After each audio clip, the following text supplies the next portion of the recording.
You are listening to the Southside Heat radio show. Southside Heat streams live every Thursday from 2 to 4 p.m. Central on www.q4.org, iTunes Radio, and the TuneIn app.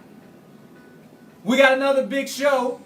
I am Clement Townsend, hanging with the big fella, employee number 8, NCAA champion with Kentucky, and NBA champion with the Miami Heat, Antoine Walker. We're going to get into several things taking place, I guess you would say off the court, because it is the summertime. You know, no on-court action to speak of. And actually, you know, it's kind of a light period, but still some athletes making some noise on social media, like Dwayne Wade and Jimmy Butler. Also, guys like Manu Ginobili trying to decide if he's going to come back to the Spurs for another season. They would look pretty different without Kawhi, Tony Parker, and Manu. But first, Antoine, you know, you got into a few things this weekend. Checked out a little charity basketball. Got a chance to see some hoops for a good cause at my former high school in Whitney Young.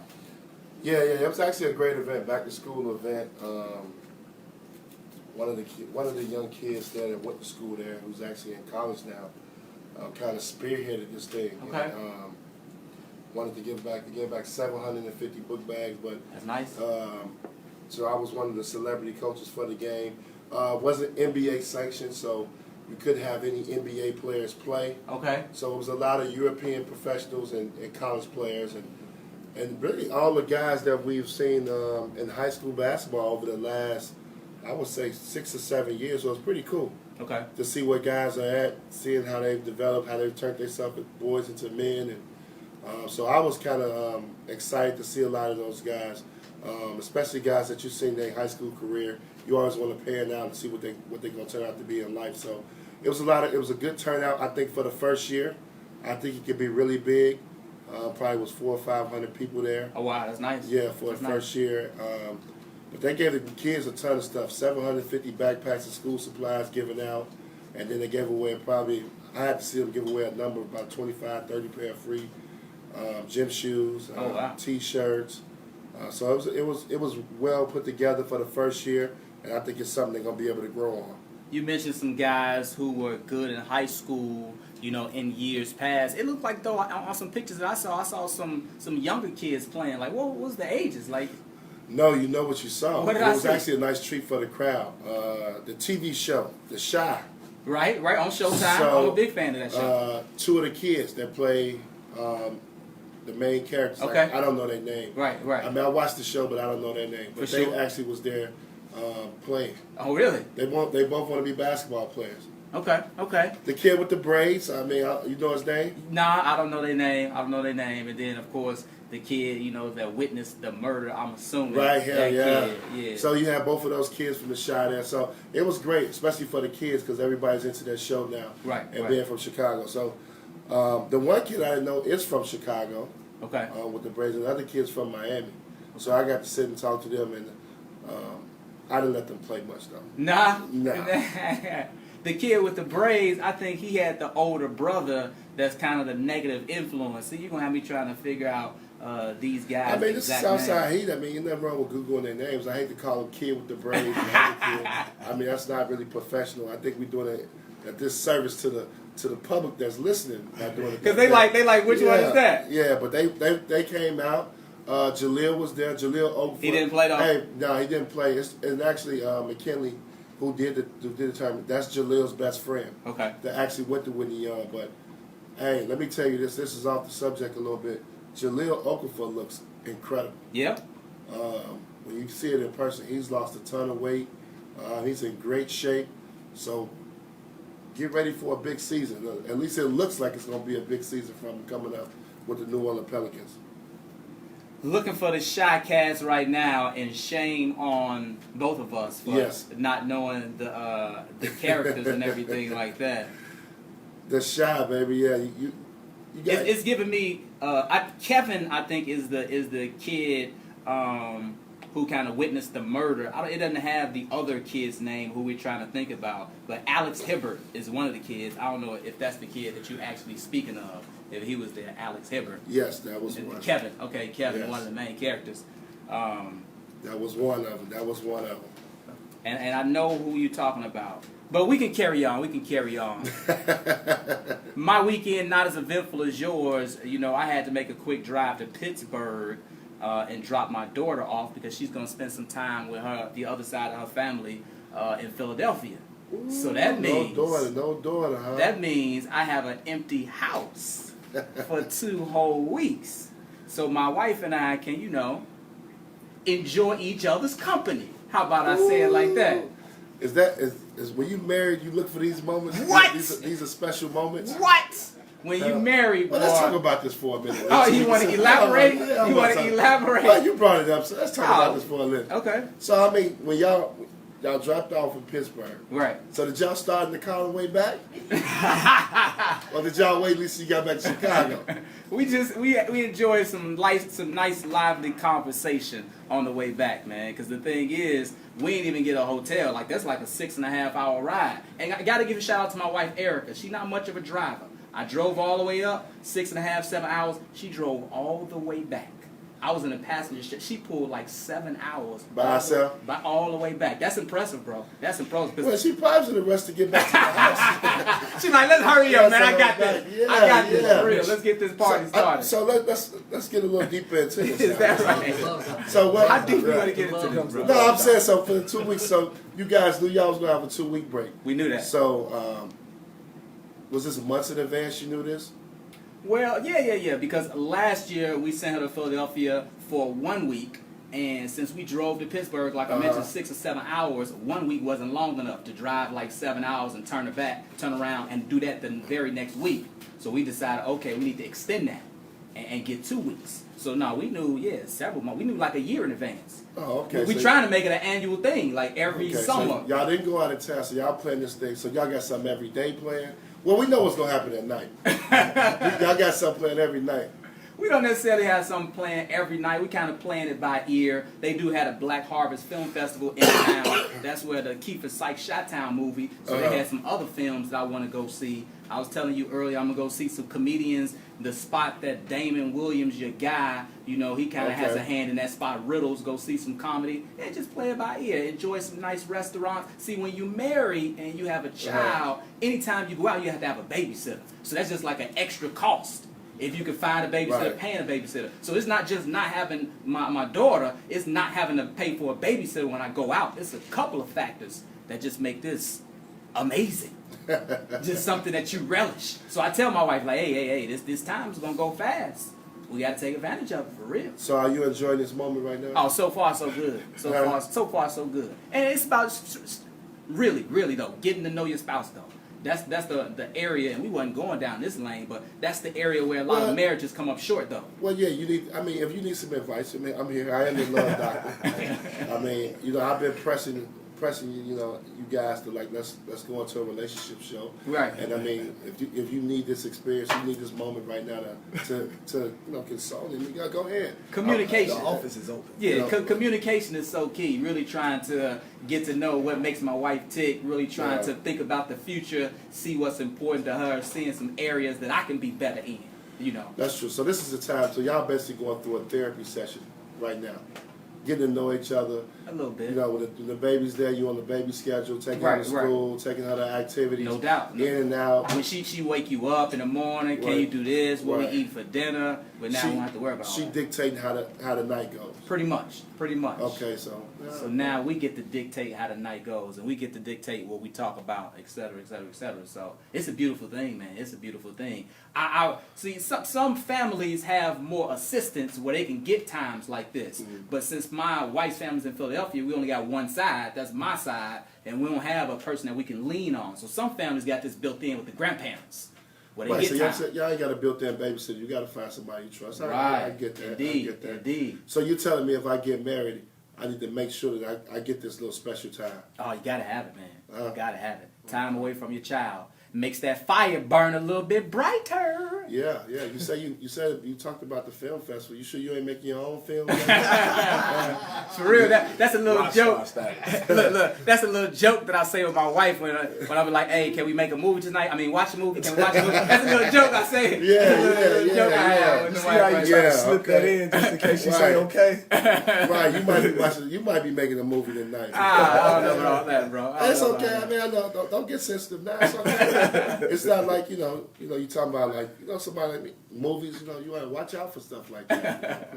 But I know you talking about the film festival, the movies, and all that. No doubt. And she like plays, so I have to figure out some stuff. I can't Y'all play gonna all the role activities. play? That what you say too?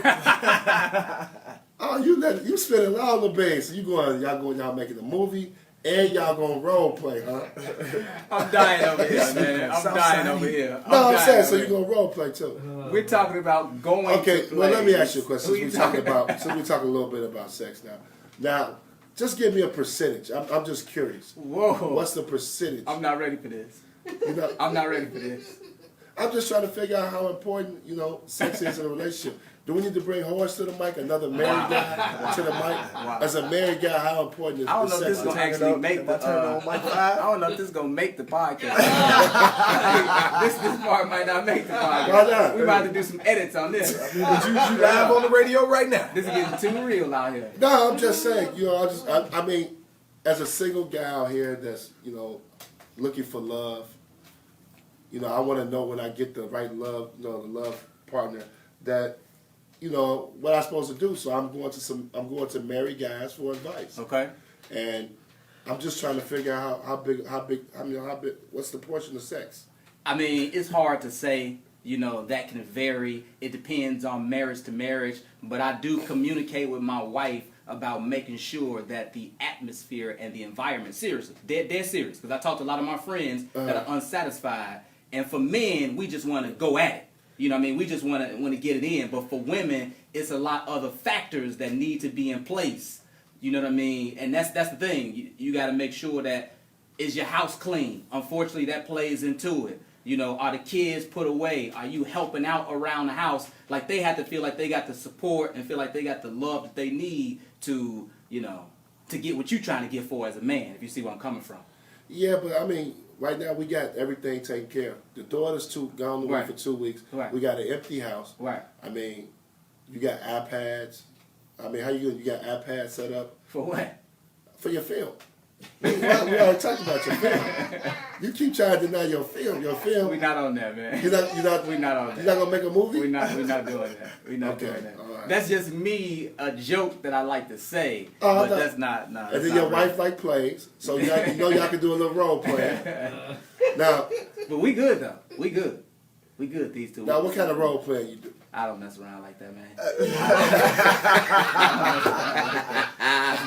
What kind of role play you do? That's not how I get that. But you get what I'm saying. I do.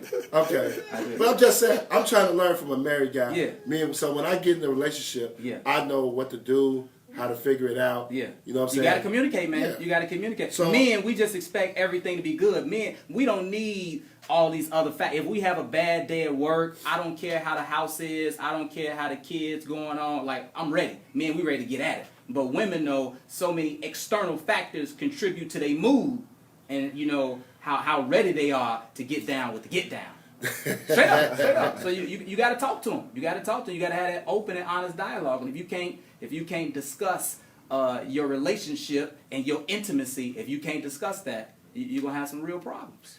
Yeah, I agree. That's all good. But that's not really what you're trying to hear. No, it's not. No, I'm not saying I'm not trying to hear it. I mean, I'm actually.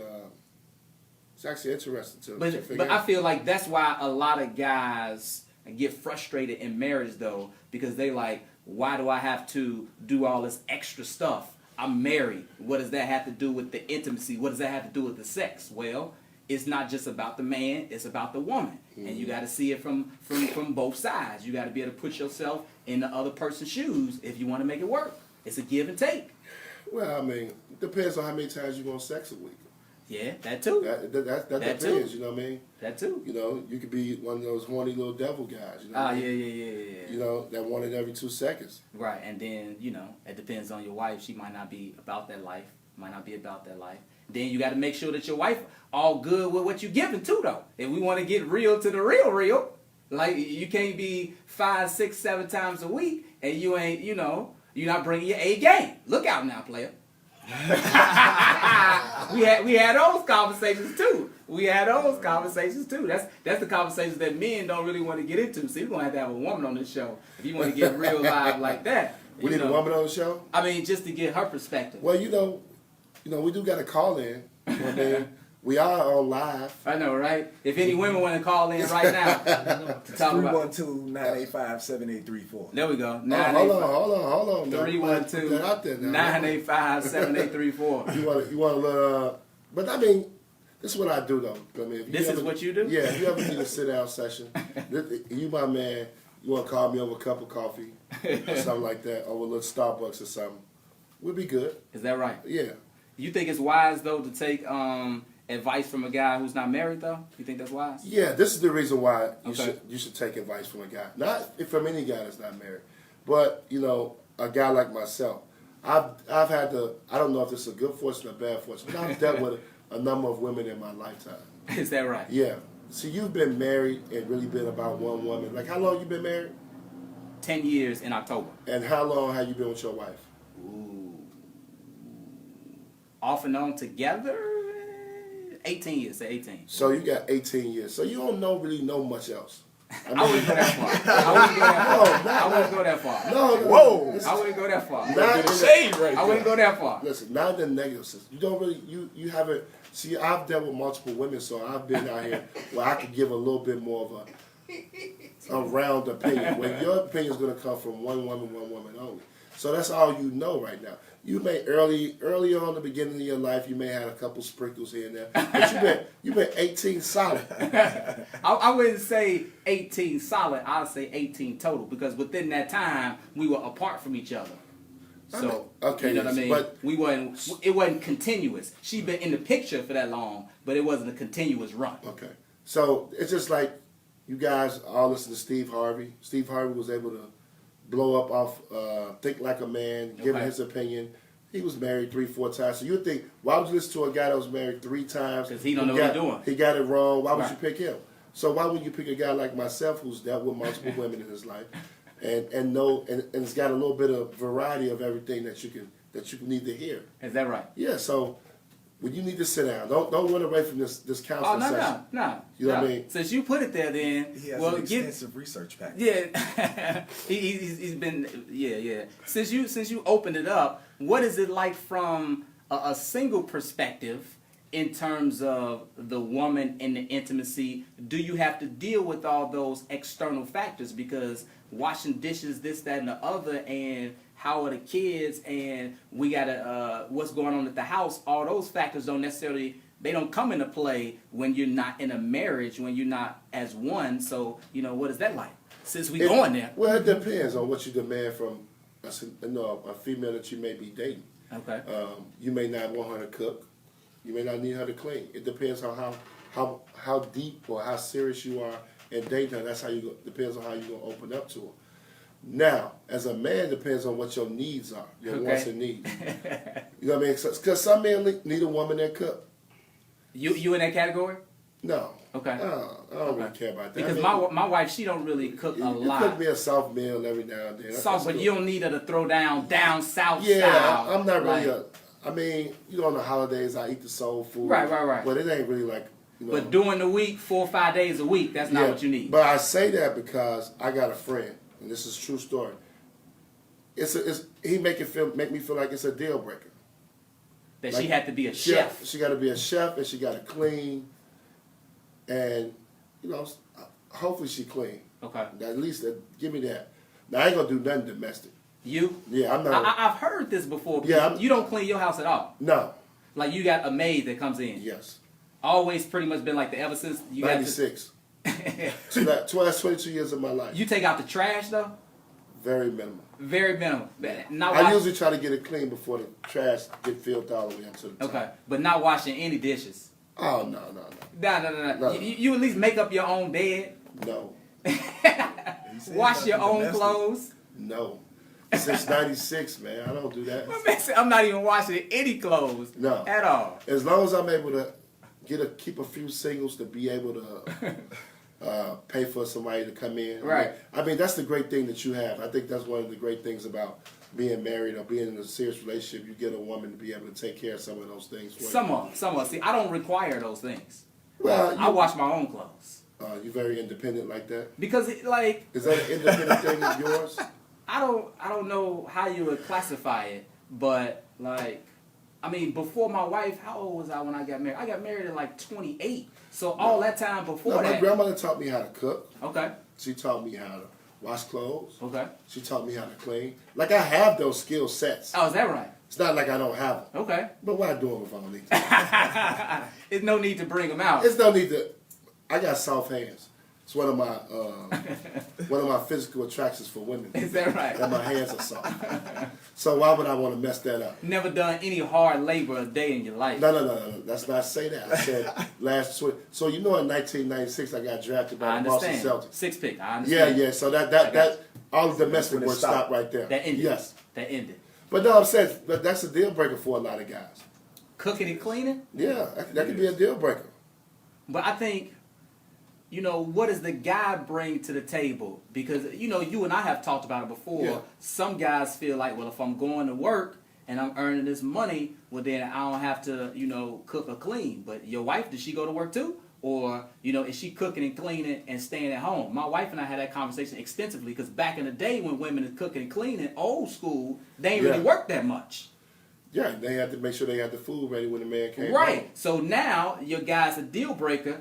Does he want his wife to work and cook and clean while he just works? That's tough. Because let's put this scenario together. Let's say you and your wife both work. She's make 20, 30 grand more than you. More than me. Okay. And y'all splitting the bills. Mm. Now how does those chores go then? Yeah. Mm-hmm. And what do you mean by splitting the bills too? Mm. Well, if the mortgage is $2,000, she put $1,000. At the end of the month, you put $1,000. See there, but in a true marriage, all our money is just one. So it's no splitting the bills. Whatever she get paid 20 or 30 more, whatever I get paid, it all goes into the account. And we, Venmo the mortgage or whatever the case may be. So it's no splitting. We go grocery shopping. We just pay what the groceries are. I mean, that sound good, Clement, but that doesn't happen in 2018. That's not realistic. That happened with me right now. You are a rare case. It took me a long time to get there, bro. It took me a long time. We're gonna spend this whole show on relationships. No. So it took me a long time to get there. No, so you're telling me, and I don't want to get too deep into your personal business, but you telling me. So if your wife want to go, she see a pair of shoes, and she go get them, and they cost $500, you can't say nothing when she come back. Well, that's just in my situation. That's an unrealistic scenario. That's not unrealistic. In my situation. Okay, it doesn't. I was just speaking. So I'm speaking. It could be anything, but I just threw a scenario out there just in case. If you telling me if y'all want one account and y'all both got equal rights to that account, I don't know. Equal rights still doesn't mean you don't have boundaries. We got equal rights, but still, if we doing something that costs $500 or $1,000 or big purchases, that should probably be something that we discuss. So you do set a cap on what can be spent out of y'all money. There is a cap between the two of y'all that y'all have agreed on as far as okay. You know what? We haven't agreed on that, but once again, I've been married 10 years and we never run into that scenario. And if my wife did go and splurge on some $500 shoes, we would have a long conversation. What's that all about? Why you felt the need to do that? Et cetera, et cetera, et cetera. It's just, it's so many things that go on, whether we got bills to be paid or kids' activities and trying to save for a house. We try to do certain things. So to just, I won't say wild out, but to just splurge on the $500, that would probably... So I put it like this. Since we work on a budget, it's really no room to just go ahead and spend $500 because our money to a certain extent is allocated. But you're a rare breed that lives like that. Yeah. Hey, that's a good thing. But let me say this. Of course. He married. I live like that. Horace said he lives like that too. Horace said he lives like that. I tell you this though, it took me a long time. I probably, I said I'm going on 10 years in October. I've probably been like that for like a year or two. Oh, okay. So the first 8 years, it was so separate. that's good. You had to build to that. Had to build up to it. Had to build up to it because I felt like, man, you know, I've always been a breadwinner, et cetera, to just combine accounts and to just have access. Okay, let me ask you something like this. Yep. When you had a kid, did you want your wife to be a stay-home wife or you wanted her to work too? I always believe in the team concept. We all a team here. Boy, he's giving them answers, boy. We all a team here. You see him going around them cones, he ain't hit one yet, boy. I always Well, believe I'm in the team. assuming his wife listens to the show. Absolutely. So. Every now and then, but I believe Yeah. in the team concept. And you know, I never made 100 million in my life. You know, and if I tell my wife, you know, I want to start a business and do some things, and you know, I'm still under 40. It's a time to build and grow. If I get to a point where she could stay at home or wouldn't have to work, you know, we could certainly have that conversation. Well, you know, some men believe that they're the sole provider of the household. You know what? That's cool for them. That's cool for them. I don't believe Said in not that. in my case. I don't believe in that. I believe in the team concept because here's the thing, like you said, she might want to go and get some $500 shoes, or she might want to go on vacation, or you know, man, for women to get their hair done, bro, that stuff expensive, man, straight up. Oh, let me tell you, that's my daughter. So There we go. this is the other day. So I get a text. She's like, "Dad, I need to get my hair done for our team photos." Okay. Season started back. They Yeah. in season. So I'm like, "Cool, okay. How much is it?" 300, She said, "Well, I got to get the hair but then no doubt, and get it done." yeah, 300. What we got? Yeah, she had wanted that some special 5. hair. Right, she wanted the special I hair. lowballed her. I lowballed She her. had it at 5. She had it at 500. And here's the thing: how long does that last, too? Like with Well, 500. For her, it's not gonna last. She's in season right now. So this is for the photo, and then we're gonna have to take it out, or what we Month at think? best. I mean, I'm pretty sure it lasts a little bit, but I mean, A month, maybe. What you think? Just ballparking. if she's sweating, she's playing ball every day. They practicing twice a day.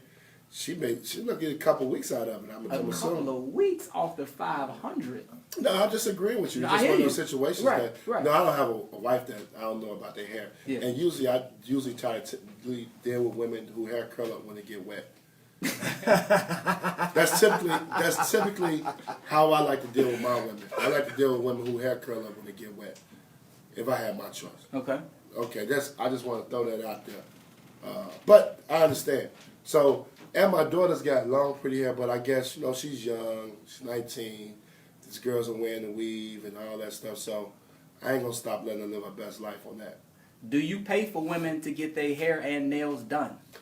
No, I do not, but that's not saying I have not done that. Okay. But as it stands right now, that's just... No, I don't. No, now, no. Okay. I'm a single man now. You have to earn those privileges and benefits and those type of things. Right, but, you know, if you were in a relationship. Will I do it? Yeah, it depends. But, once again, let me go back to this. Your hair got to curl up when it get wet. So that expense is not even incurred. So if I'm telling you that if they hair got to curl up when they get wet, that means that I'm not dealing with the weed at all. So you don't got to worry about that. Oh, man. You know. She got some curling irons in the bathroom to take care of that. Okay. I mean, you know what I'm saying? So, you know, as long as you able to listen, man, look, you gotta pick and choose your battles. And know what you're dealing with. You know what I mean? Know what you like. Like 18 years ago, when you looked at your wife or met your wife, you knew she was the one. Did I? Huh? You knew she was the one, right? And you figured that out. See, one thing about me, Clement, I like to mold, shape. Oh, wow. You got to mold. I like to mold. I'm going to have to mold my woman into what I need. You can't change a person, bro. See, that's the thing. It's not about changing. Okay. It's about making her please you a little bit and make some minor adjustments. Okay. See, I got a friend, right? I'm going to put him on blast a little bit. You ain't saying any names. I ain't going to say no names. But I got a friend. I see him take a whole wardrobe, whole closet, from underwear, socks, her whole wardrobe, and throw it out. And started from scratch. And he bought all new clothes for her? Everything. Under the Kanye Act. Well, this was his wife that he did that to, right? Huh? Was this his wife that he did that to, or he did that to his girlfriend? Man, he met a chick. She had a lot of potential. See, this is the thing. It's a lot of potential women out here. She had a lot of potential. You know what I mean? So she had a lot of potential. You got IG comments over there? What's up, man? Because this conversation been going on for a minute. You know what I mean? I might need you to read through some of those IG comments. I know some people got to be chiming in because we done hit a whole lot of different topics across a wide spectrum. I mean, yeah. I mean, people that understand. I mean, right? Like you started the show out beautifully. You said it's light right now as far as the sports world. Right. You know, right now. So I'm going to my other side of my profession. We here now. I'm the love doctor. We here now. But I want to see if people asking you questions. I don't, you know, you on the IG. I want to see if people, because I know you on the IG Live or the Facebook Live. Oh yeah. But that, you know, it's nothing real heavy.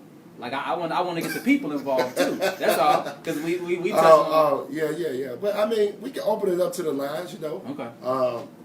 About that, you know. But no, I mean, you're different. I mean, it takes a while for that to get to that point, but I do like that. You know, the co-parenting, the co-financing, when both of you guys kick in. Because I've been down that road before. What do you mean? Expand. Listen, I done took somebody from the projects. And made them into a woman, made them into a star. So we talking about Evelyn Lozada. Well, why are we discussing names? I have multiple women. One thing I told you before, that's just one. I have multiple women that I've dealt with, that I've groomed, that I've changed their life. Like we kind of went in deep on on me with the films and the plays and everything like that. So say your turn. So now we got to get. Well, I have no problem talking about me, but let's talk about. But I had a variety of women. Okay. You can't just lock me into that one situation. Okay, all right. That's the situation that's most notable. Well, that's the publicized situation, right? Because she turned out to be a reality star. Okay, right. That's not saying that my other women are not stars in their own right. Okay, it's nothing wrong with being an engineer, okay, a lawyer, a doctor. Just name a few professions of women that I dealt with. All right. You know, then I have the other women too that I like, the bartenders, the waitresses, the paralegals. I mean, I mix it up. Right. But tell me though, you said you took multiple women from the projects and made them stars because you were just talking about molded women and a friend who got rid of the whole wardrobe. So tell me how you, I guess, you know, you like to upgrade them. It just depends on how you like your woman. I'm pretty sure, let me put it in this example. I'm pretty sure you like your woman to look a certain way, correct? Me? Yeah, okay. Right, and it's a certain way that you would like her to dress and look when y'all say y'all going out. Something to just turn you on. Okay. That's all I'm saying. Something to turn you on. So you know what I mean. The process is one to transition a woman from the gym shoes to the heels, out the flats to the heels. I don't do flats. You go to the grocery store. You can run an errand. Right. But when you out with me, I'm 6'9". You got to put the proper heel on. Okay. So that's first. Then the way you dress, the way you know what I mean, that's important. Because you got to remember, I already dealt with the hair. The hair got to curl up when it get wet. So we've already dealt with that. Right. So that's done with. So once we get to that, once we did that part, right? That once we did dress in the proper way, you know what I mean? Then now you got to teach them, hopefully, you've done the right thing. They know how to act out in public and when they're around you. What do you mean by that? That was my next thing. Do you teach them etiquette as well? Oh, yeah, you got to know how to act. No, I may bring you around my friends. You got to be able to conduct yourself in a proper manner. You know, you bring a woman around your friends are sometimes a little aggressive. They ask questions. They can make them feel uncomfortable. I need her to be able to read and react. She needs to know the plays. Right. Yeah. Read and react. I need her to read and react a little bit. So once she's able to read and react, then everything is cool. You know what I mean? So those are like some of the things, you know what I mean, Clement, that I like to get done. You know what I mean? All right. So what's the deal breaker for either one of y'all? Everybody got their lines. Everybody has their deal breaker. What is your deal breaker? What a woman deal breaker. Yeah. Oh, man. But sometimes it could be more than one, or it could be one thing. That's a loaded question because you got to be put into a lot of different scenarios to say if it's a deal breaker. Honestly, I'm too selfish. You cheat on me, I'm done. You know, Because there are some people out there that can forgive that. Yeah, some people. Clement, if your wife cheat on you, can you forgive her? Probably not. Probably not. Huh? Probably not. Probably not. That seems to be a deal breaker. Is that a deal breaker? Cheating is a deal breaker? Yeah, that seems to be a deal breaker. It's just the idea that and somebody else.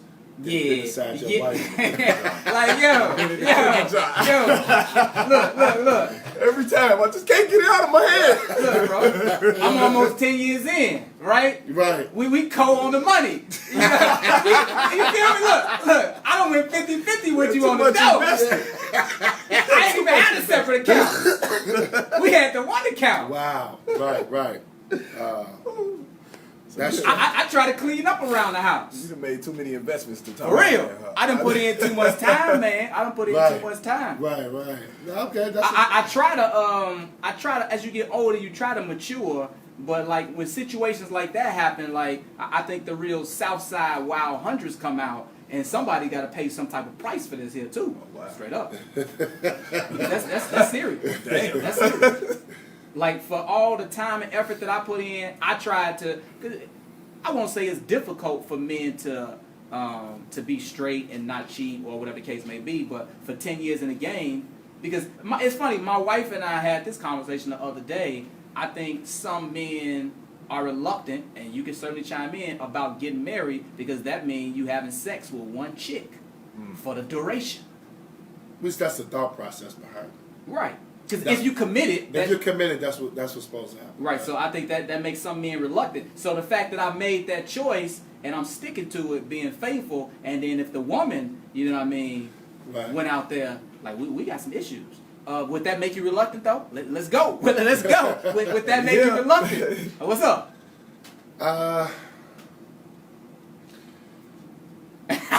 That's a tough one. I mean, that's a tough one. You think about it. I mean, but that's one of the obstacles you got to get to in life.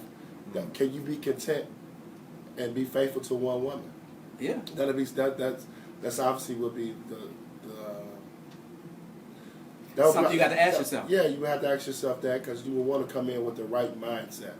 You know, you want to come in with the right mindset. Yeah, because I don't know, because once again, I had. Well, you can be in a situation now, you know, we talked about this months and months ago. You'd be like Mello. What's that? Mello cheated and went on and had another baby. Right. You could get caught in one of those situations too. See, that's the scary part about it. If you dip out when you get married. That creates a whole nother dynamic. But I got a lot of friends. I got a lot of friends, man, to be honest with you. They gonna have two chicks, man. But are they married? Yeah, some married, some not. They gonna have two. Bare minimum? At the bare minimum. They gonna have two chicks. And I'm not saying that that's the proper way to do things, but that's just how they've already made that known, or this on the side? Well, no, this is 2008. No, I don't think. I'm pretty sure they're not telling their wife. Because here's the thing, though. You let me know. Okay. Let me take it somewhere else. We ain't even take a break yet. Right. That's how lit the conversation is. No. Well, I want to take this thing. We may want to start off of the break. We might want to come out of break with this one. I want to take it because I can hold my comment. Oh, wow. Go for it, man. Go for it. You know what I mean? Go for it. Okay, so I'm gonna switch gears a little bit. Now, if you're a guy and you feel like, you know what, I may cheat, let me go ahead early on when I'm dating my girl and let her know I'm gonna want a threesome every now and then. It is 2018. Let your girl know that? Yeah. I'm dating her. I believe she the one. I'm thinking about marrying her. But I go in and ask her, I say, hey, you know what I mean? I want us to be together. You the one for me. I got a little problem every now and then. I may need to take something, hit something else, but I want to do it with you. Teamwork makes the dream work. So, I mean, it depends on if your wife is about that life or your potential wife. If she's about that I'm life. just saying. I would bring that into the equation too now. I mean, I think the earlier that you introduce that, if you upfront, I mean, to me, that's the best policy. Be upfront. It's better to say that upfront than to be 10 years in the game and like, hey, baby, you know, I really been wanting to do this, but I ain't really want to bring it up. But I don't think I can hold back. Or wait till after you marry, because after you marry, like to a certain extent, you already locked in. Like, you already got her. So that's kind of unfair that if that's something that means a lot to you, to bring that up to somebody unexpected like that. Would you bring that in? Oh, no, I'm not about that life. No, I'm not on with the wife. It's funny because, once again, man, this show is getting crazy. It's deep over here. SouthSideHeat. You the married guy, you giving a married perspective. I'm giving a single perspective. That's it. My wife not about that life because for the woman to be about that life, she gotta be. You know what I mean? Yeah. You feel me? She got nah, but you know. Right. You see what I'm saying? Like, you can't I'm not into that. Now I'm at once upon a time in my lifetime I used to be offered to let me see if I can get 2 chicks and all that. But personally, I just think it's too much work. I think it's too much work to have sex with 2 women. It's too much It's too much work. Now, mind you, this is an NBA All-Star and champion. I don't want to put that type of work in like that. Physically That's too much fit. work. I did that back in the day. I was on that back in the day, trying to have 2 women, trying to put 2 together, be out the club, seeing that they go together. You know what I mean? Now, I got one for the cheating aspect. Which one would you be able to forgive if the woman was cheating with a woman? It's 2018. Ooh. So what would you do then? Okay, let's say it's not Johnny. Let's say it's Sarah. That's a poll question. That's something that you put out there. What do you do? That goes out there on the line. What do you do if your wife cheats on you with a woman? Wow. I don't have an answer for that one. Wow. I don't have an answer for that one. We're going to elevate the question a little bit. Let's do it. Ooh, that's strong. Man. Like, what do you do? Wow. How do you put react that out to that? there? I don't have an answer for What that. do Is that you a deal do? breaker? What do you do if your wife cheat on you with another woman? We'll be back. That is strong. Man, that's strong. Yeah. Women that got quiet in the church mouse over there. I don't have an answer for that one. I would need more details. Like, I would have to take inventory. Like, I don't know. Wow. Can't give an answer to that one. That's tough. That's tough right there. I mean, what's so tough about it? It's still cheating. It is. That's a tough question because see, It's more than cheating, man. Yeah, it is. it's deep. It's a different level of deception at that point. Yeah. Because especially if you didn't know that was something they enjoyed. Because it could be, I just wanted to explore something. Well, I'm on live. They say, is that even considered cheating? Ooh. Yeah, Ooh. because That is considered cheating. It is. cheating. 1,000%. Because when you marry, it's just a husband and a wife or a spouse. Unless you get married in Utah. Well, yeah, whatever. I don't even want to go into what marriage means. That's not what this show is about. Hey, look, we taking this like WGCI. We going to GCI right now. We looking for call-ins. We looking for writers. The topic of the day is your wife. We just keep that going throughout the show. If your wife she saw you with another woman, Is that a deal breaker? is that a deal breaker? What do you do? That is the poll question of the day. That is the topic of the day on Southside. 312-985-7834. We're looking for some results in that, baby. What do you do? Man. I mean, that's a hell of a question, man, when you think about it. Man. I'm not getting a promise, but I got to go to IG now. I got to switch this If up. you was on Facebook, Yeah, I don't like Facebook. Facebook. I got to go to IG. IG Live and put that poll question out there. I got to. I got to leave that conversation posted, too.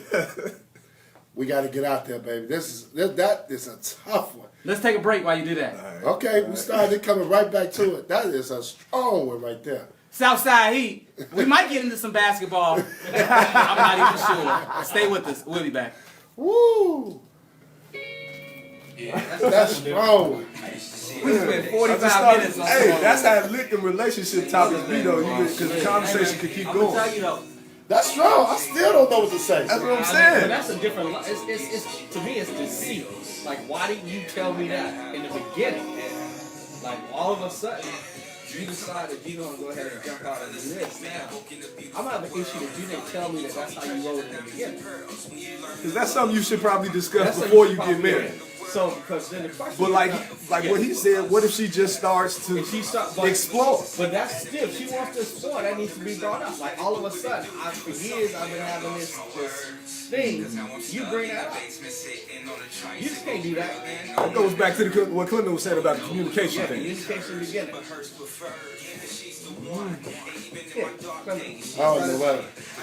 What up, Shit, that might be a deal breaker. Shit, I don't know if I can take that. Because you got to think about it. If your pride is hurt as a man when your woman cheats with another man, is it doubly hurt that she stepped out on you with a female and she don't want to share? Yeah. She don't even want you. She don't even want you involved. Hey guys, this is Courtney. How you doing, Courtney? How you doing?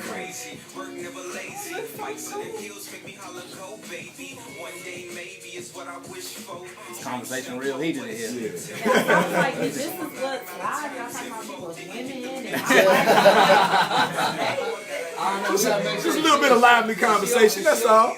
Are you You know. over 21? Oh, okay. You ain't got enough life experience yet.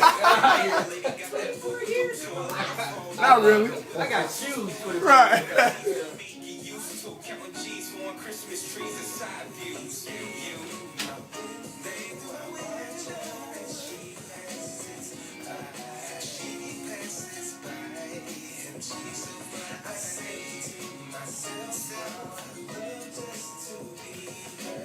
You coming back to it?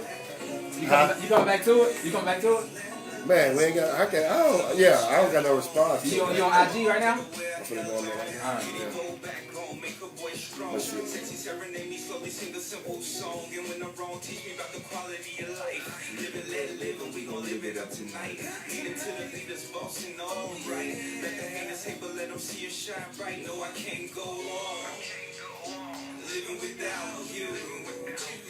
Let's see.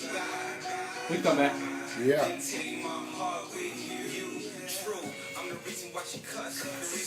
Woo, it's going down today, baby. Southside Heat. Going down today. Clement Townsend, Antoine Walker. Be sure to subscribe to the show. This episode might light up. Spotify, iTunes, Stitcher, Google Play. Make sure you follow us on social media. Walker Antoine 8 on Twitter. Clement TV _, CLEMENT TV _. And the topic is, we might as well go both ways now that I think about it. Well, no. Let's see if we can.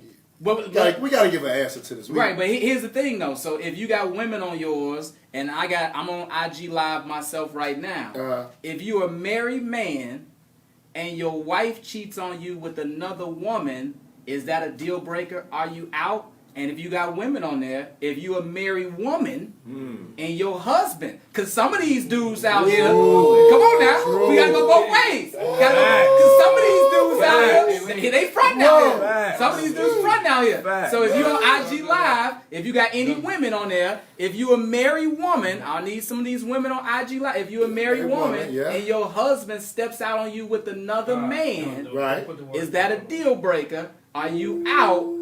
Or does that make it, I don't know, a little easier since it wasn't another woman? Now, you were saying you want to try to answer this question. You were saying you need to try to address it. Yeah, we need to try to address it. It's such a tough question. If my wife cheated with another woman,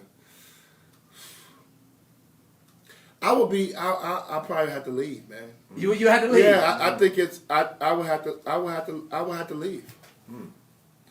Because I would be like, that's like, I feel like I lost control. I feel like I feel less of a man if she go to a woman. I feel better if she cheat on me with a man. Really? Yeah, I would feel better if she cheat on me with a man.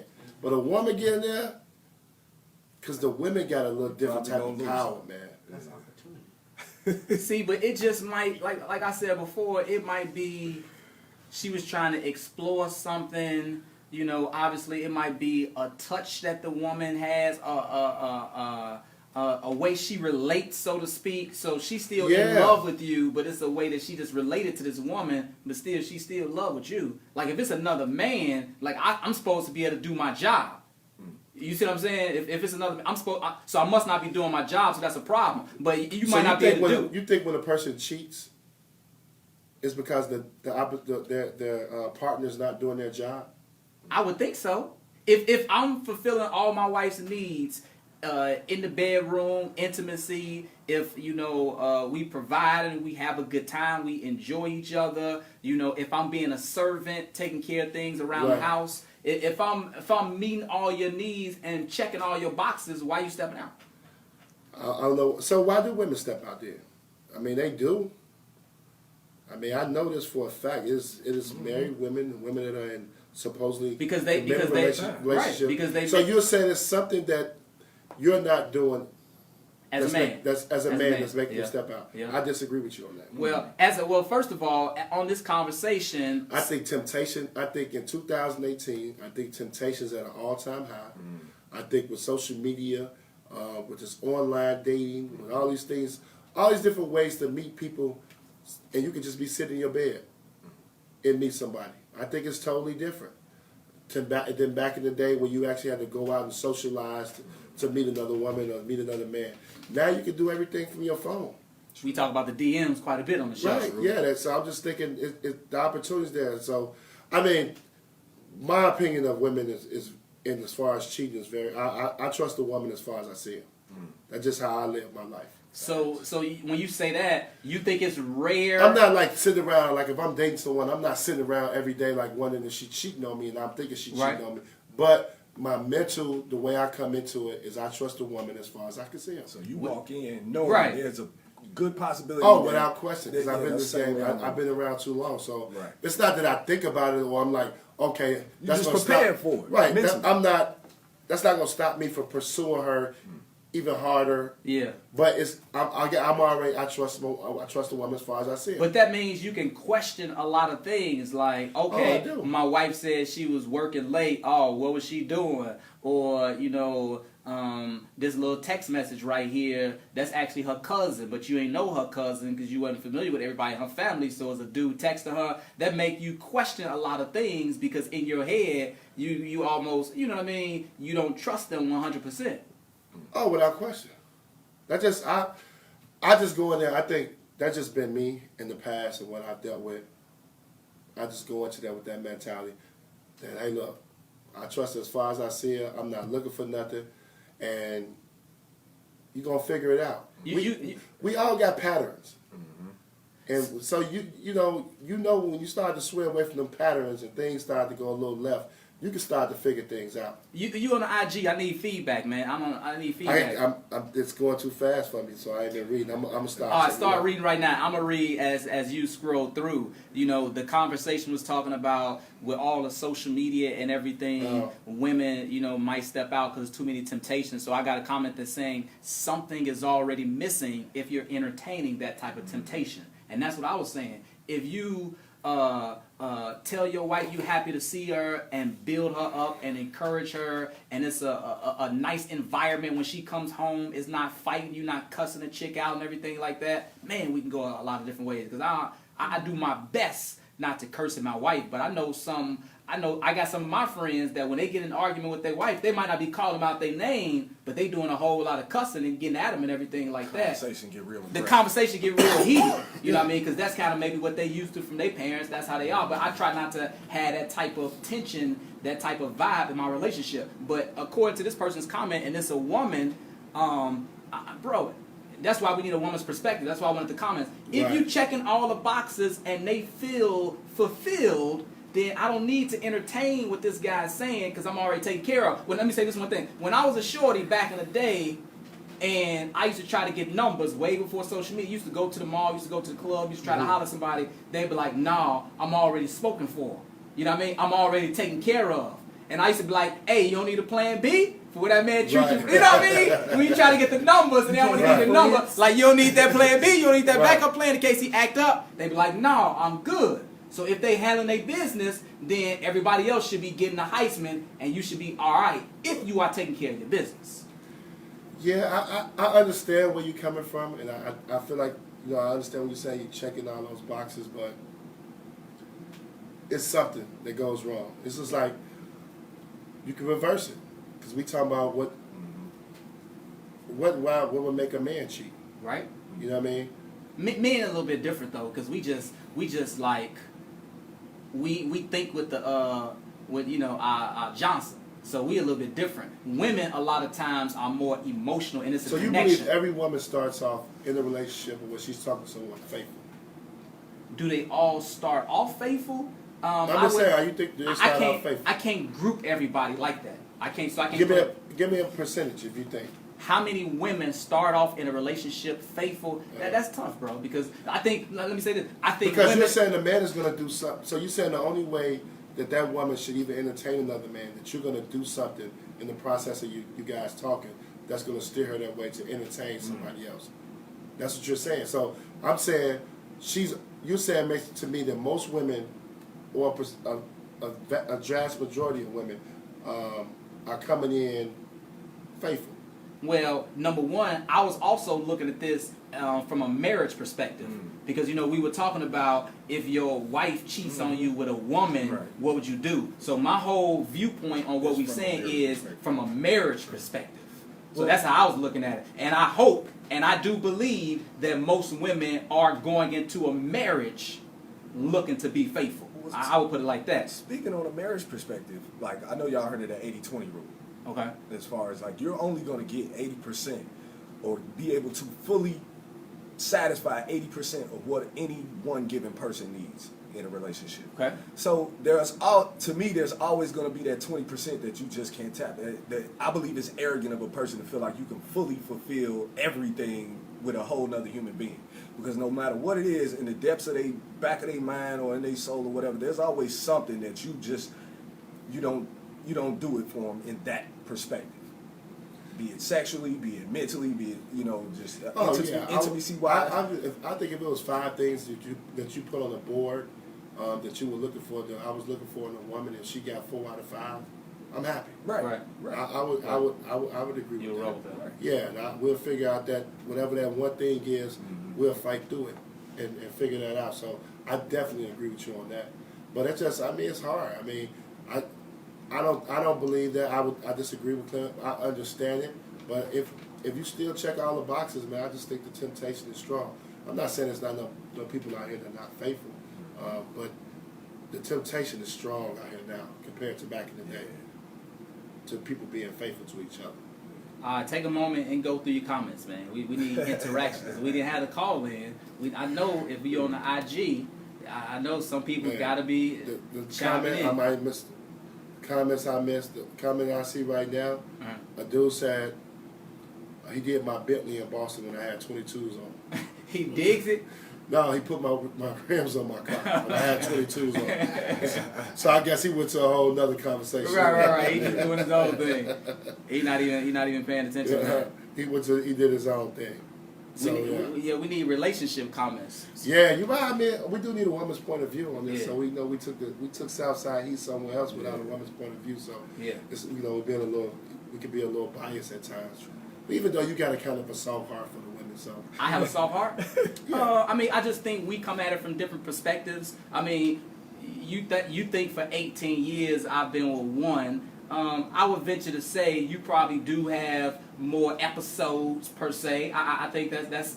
My man said, yeah, probably. I would say so. Which is nothing wrong. That's a beautiful thing. Right, but I just think we come at it differently. Having been in the NBA where the temptations have been a whole lot greater, I just think gives you a whole different perspective. Like your experiences shape who you are and how you think. So I haven't had those experiences, so my perspective is different. You got to think like my parents were married for 30 plus years, whatever the case may be. I lost my mom in like 2015, so they was together the whole time. So the model that I have is a faithful marriage. A marriage that's lasted for like 30 plus years. So that's something I'm trying to duplicate and also demonstrate in front of my daughter, that sort of thing.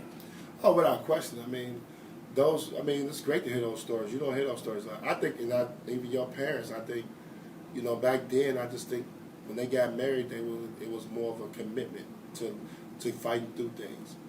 You probably never heard about their arguments and fights and their divorces and those things, but they figured it out to stay together. We just don't see a lot of that going on because the difference in professions. you have a better chance of staying married than I do. Why you say that? If I was currently playing the NBA making $12, $13, $14 million a year, you have a better chance. Because my window for a mistake, they gone.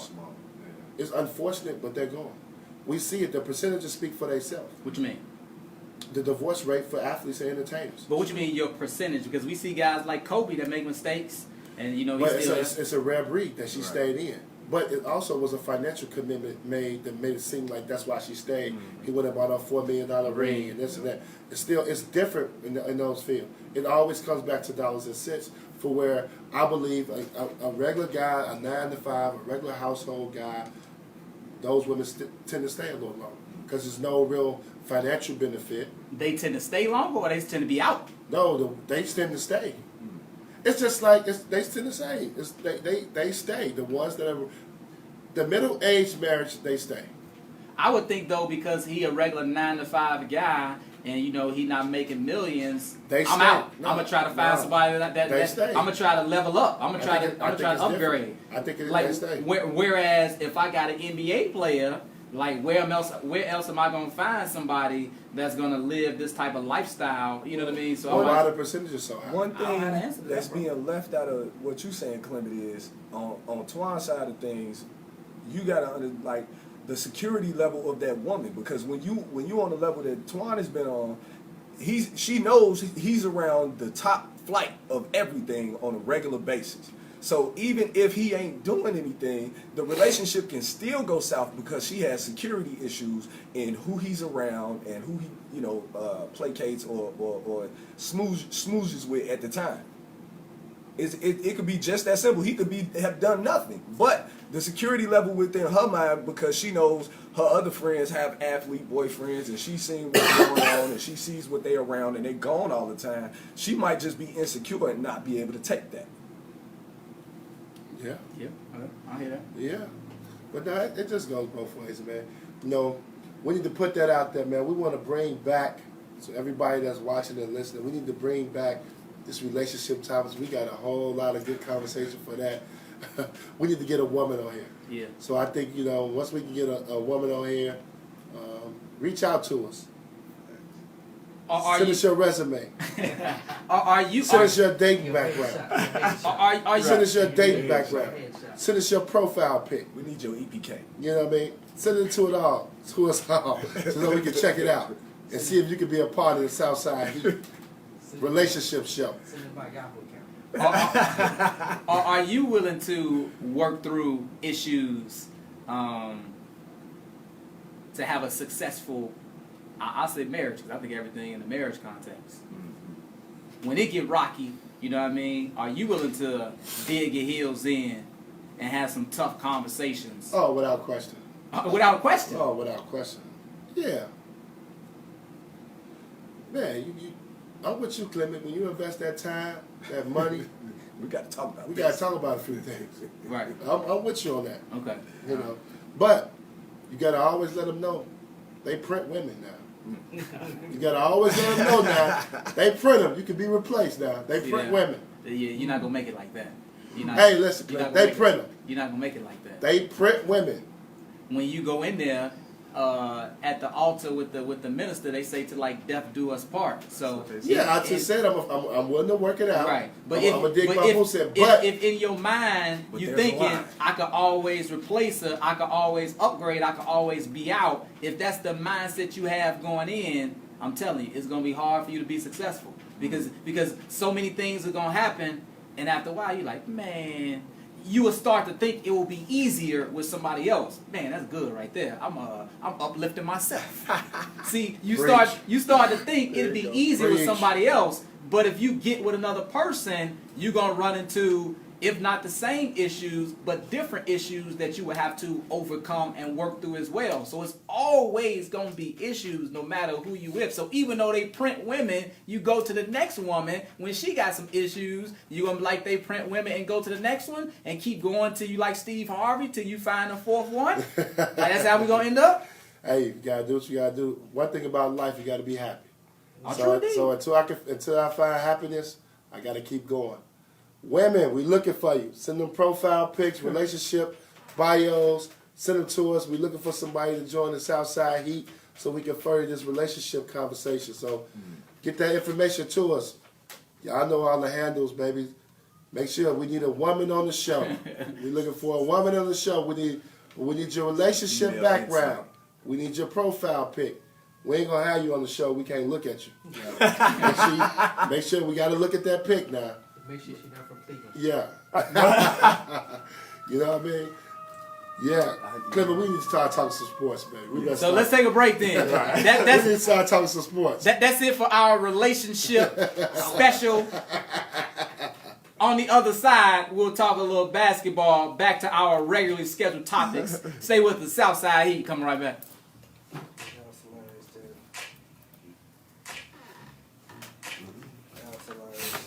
Well, that worked out there. We spent a whole hour just shooting the breeze. That works out.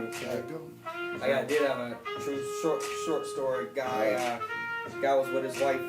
They were together for a while. Daughter got sick. Went to the hospital.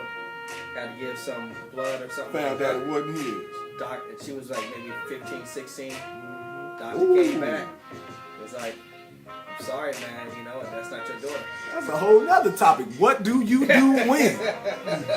That's not your daughter. Because I know some cats that done happened to too.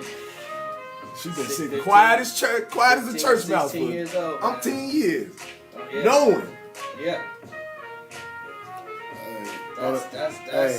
That's rough, right, dude. That's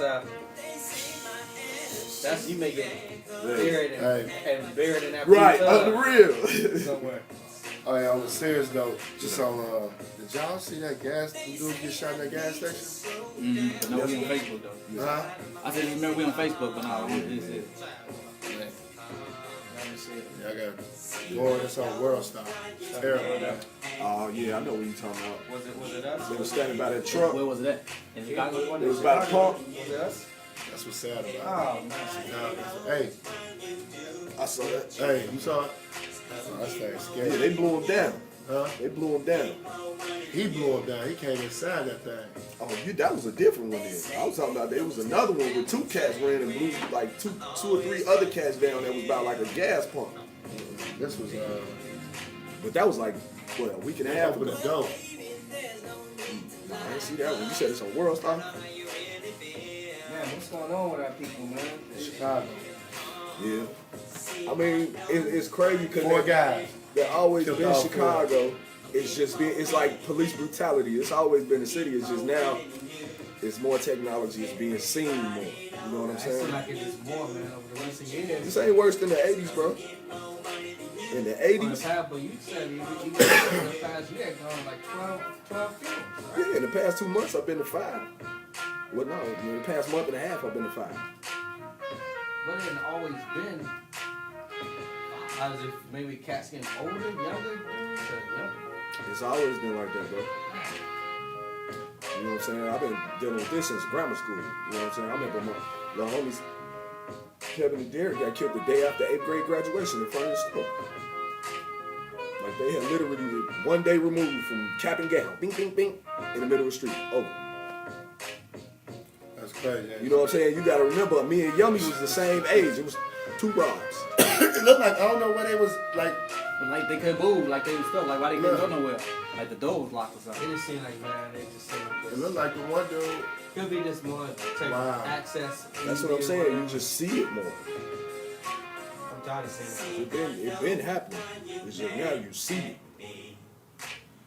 No money than you. it. I'm tired of seeing it. Yeah. I mean, you know, after a while, you just get, with me, I'm not saying it's a good approach, but I just get jaded after a while. Like, man, it's normal. That's why it's be such a big deal to get out and go see something else. You know what I'm saying? That's why people never want to come back, too. I got some homies that said they never coming back here. They won't come back. If they come back for a funeral, they come back that day, go to the funeral, and leave right back out. Don't even go to the repast.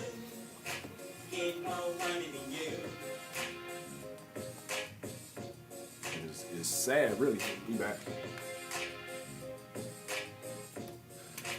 Super sad. Southside Heat, Clement Townsend, Antoine Walker. Be sure to follow us on social media, On the gram, C Townsend TV. On the gram, that will be Twan Walker 8. Be sure to follow us. We always posting clips from the show. Leave your comments, etc., etc. And also make sure that you subscribe. YouTube, iTunes, Stitcher, Google Play. Since we're talking about social media, Antoine, you know Jimmy Butler and Dwayne Wade had like a little exchange over a picture from Gabrielle Union. You familiar with how that went down? No, you got to explain it to me now. Gabrielle Union posted a picture on Instagram in her, like, you know, in Italy with the shirt. It was like the wet top and everything like that. And Jimmy Butler just put, well, damn, all caps on the Gabrielle Union picture. And then D Wade put on there, put well damn in caps on my wife photo again, and you're going to see what the good, the bad, and the ugly is like. Jimmy Butler responded, and well, that escalated quickly. Point noted. Wow, that is hilarious. So again, you know, if your wife is putting out pictures like that, and I'm talking about revealing pictures like that too. As a man, D Wade, or if a husband, if your wife putting out pictures like that, because I mean it was the wet top, you can see what's going on. Yeah. Can D Wade be upset if a guy putting comments like that? And I'm sure it's probably a lot of other comments, but maybe somebody that he cool with, they played in Chicago. You know, just from your perspective, do you take exception? I know this guy. You can't be talking like that about him. I'm with Dwayne Wade on this. I mean, I don't want my guy commenting on it. He just said, "Well, damn." Is that out of pocket? I mean, but you don't got it. You say that to you. Say that privately. Okay, right. But not on social media. Not on social media. I mean, because people can misconstrue and take that the wrong way. But also, I gotta have that conversation with my wife too. Okay. I mean, that's a sketchy picture. So here we go again. I thought we were getting off. It went right back into it. Would you not want your wife posting pictures like that? No, not at all. I don't want to post that type of stuff. See, because I mean, this not even like, you know, we see pictures worse than that. Yeah. Than the one of Gabrielle. Yeah, it's not about the. It's still leave something for the imagination. You know what I mean? She got a shirt on. No, leave something for the. So you fine with your wife? My wife don't do social media like that. Are you fine with your wife? My wife doesn't even do social media. You say how you gotta worry Are about you that. fine with your wife wearing something like that? Probably not. Okay then. So why would you say that it's cool and it's Because you're talking about famous people. You can't. I mean. You know, it She's in depends. movies, I mean, half naked all the time. You gotta leave something for the imagination. You know what I mean? And nowadays, you know, these women are doing so much to beautify themselves with the fake butts, the fake titties, the fake lips, the fake nose, fake eyelashes, fake hair. You know, they doing so much to beautify themselves. So when they do these things, they're gonna show them off. So if you're dating someone that has fake parts and stuff, you got to put this stuff out there because I'm on Instagram, and the Instagram that I'm watching is that the women like their butts better than their face. I don't know what Instagram you guys are watching. If you guys on there, Clement, I know you married. You may not want to disclose that type of Instagram accounts that you follow are different than the Instagram that I follow. You got different timelines. I went to the barber shop one day, and I don't know what I was looking at on my barber Instagram. I'm like, who in the world are you following, bro? Right. His account's way different than my account. So you got to think about it. So, I mean, it's sad, but the women out here are paying for these body parts, and they're showing them off. To get back to make the point made about D. Wade's wife, I mean, you got to be cautious of that. Gabrielle Union probably would love to do that. That's a pic. If I'm Gabrielle, I'm just sending that to D. I'm sending that privately. Well, see, I don't know about that because she's taken way worse pictures than that and posted them since they've been married. And to me, from my perspective, that kind of made D. Wade look a little bit insecure. Well, it's from your teammate, and I mean, I get that part. And y'all got to understand too, D. Wade and Jimmy Butler, I'm like almost 100% have been on vacation together. So it's they have went on trips together. Okay, you know what I mean? That's like Clement. If I'm with Clement and your wife, and I comment on his wife, like, man, she looking sexy. Like he probably like, okay, bro, that's cool. But that's something you shouldn't have seen. I should like she looked nice. Yeah. You know what I mean? Okay, I can't like she looking sexy. It's the way you word it to make it look good. You know what I'm saying? Yeah. You can't do that. But these, the women are doing so much to beautify themselves that you have to just. It comes with the territory now. If you're gonna date a woman that has done things to beautify herself and to enhance her beauty, you got to be prepared for her to try to show it off. You got to be prepared for her to like those body parts better than she like her face now. Well, why you say women like the booty better than the face? That's Well, crazy. if your Instagram page was lined up like my Instagram page was, you will understand what I'm saying. And that's Rob, what you can, facing Rob, the you can, camera. and Rob, you can understand what I'm saying. Absolutely. It is women now that don't even show their face; they just turn around and show their ass.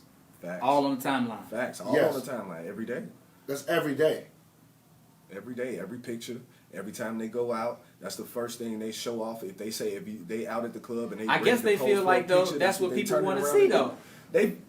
Why is that what people want to see? So that's Because you follow their okay. account. Okay, then. And they probably got a lot of I followers. feel what Twan said. That's what they're But most if you- confident in. But that's what you think. It's like certain pictures you're gonna send to your man, and there's certain pictures that you're gonna send that you're gonna put on Instagram.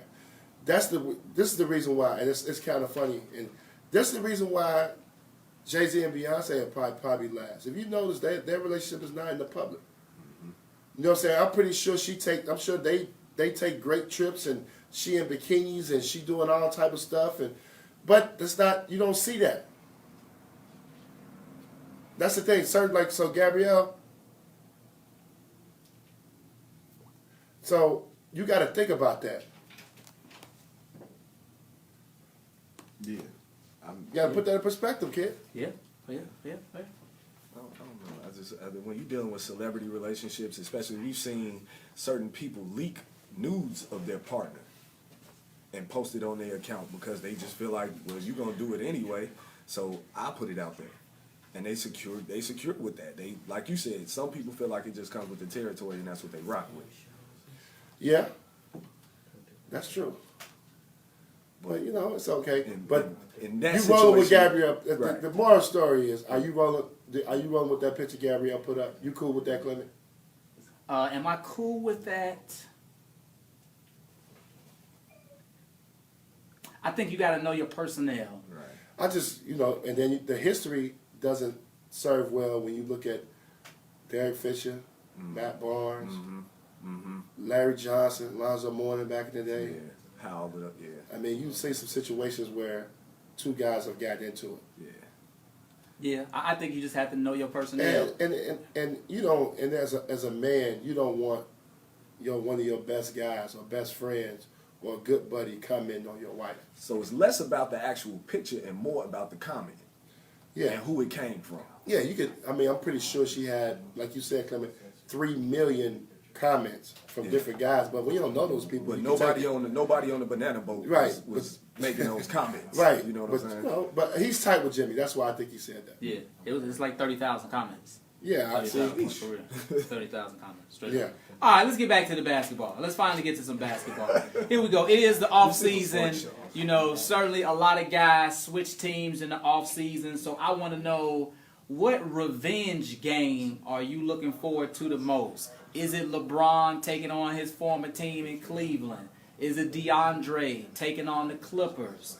Tony Parker versus the Spurs? Kawhi going against the Spurs? DeMar DeRozan going up against the Raptors? Or maybe DeMarcus Cousins going back to the Big Easy whenever he returns to take on the Pelicans? What revenge game are you looking forward to?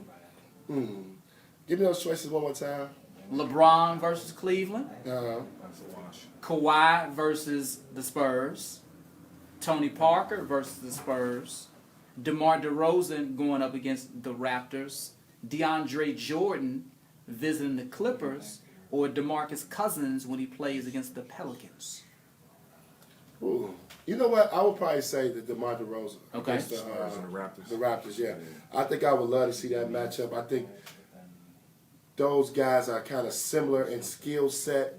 I think DeMar DeRozan left with a bitter taste in his mouth, so he'll be ready to go at Kawhi Leonard on a personal level. And it's not even necessarily about going against Kawhi, but that player going against his former franchise.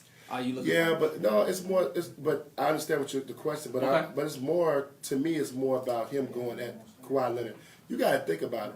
they traded for if they trade, you gotta look at. They traded for me. They traded for him. Yep. A guy that was only played 9 games, Right. coming off a major injury. Yep. Who said he does not want to play anywhere else but L.A. Yeah. And they still trade. They still trade me for him. Yep. It's about they think he's better than me. And I play as my devotion to the city and the team. Yeah. So I wanna go at the play. I wanna show them, okay, this is what y'all traded for. Y'all think he that much better than me? Let's lock up. You want to try to give him the business? Yeah, let's go at it. Let's Okay. let's lock up. So I do believe that's the one game that I would be really intrigued about. You know, you said a couple other ones like LeBron and Cleveland. We've seen that that. before. We've seen Yeah. that already. We've seen that before. And Cleveland's in a different mindset. He kind of left in a good happy, graces, like yeah. kind of like helping a happy situation. Yeah. So that wasn't really that big of a deal. I think that would probably have to be the best one because DeMarcus versus the Pelicans. I mean, when That's you gonna playing be on too the lopsided. when you playing on the Warriors squad, he got so many other all stars and superstars. You just wonder how much he will even get off when they actually play.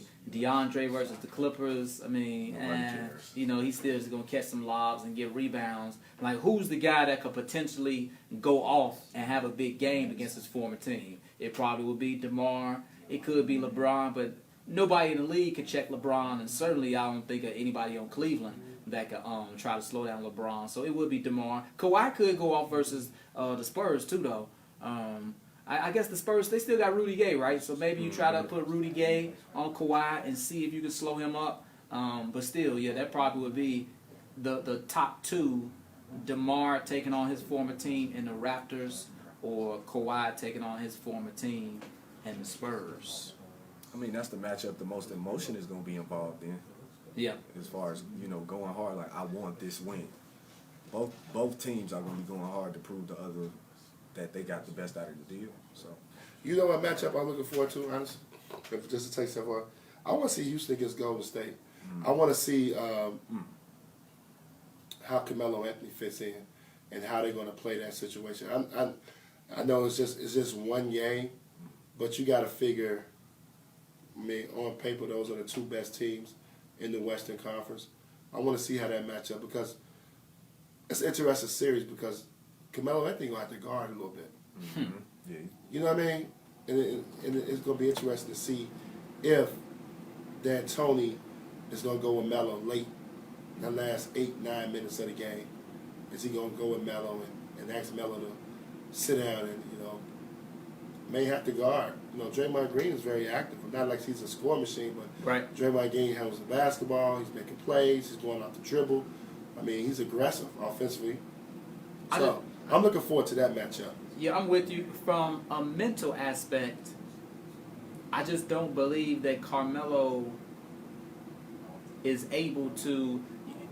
As a coach, you got to manage personalities, and to not have Carmelo on the floor at the critical part of the game, at the end of the game, crunch time, I think it would be like you don't trust Carmelo. I'm with you. He certainly has some defensive issues, a lot of defensive issues, but you just feel like maybe he could get you a rebound, maybe he can get you a bucket on the other end to make up for his lack of skill set on the defensive side. So I just feel like you send the wrong message. You know better than I do. You send the wrong message to a guy when we call him a future Hall of Famer, a guy who's won a scoring title. We know all the accolades. When I consistently, and I guess you talk about this one specific game because you said Houston versus Golden State, but this is the marquee matchup.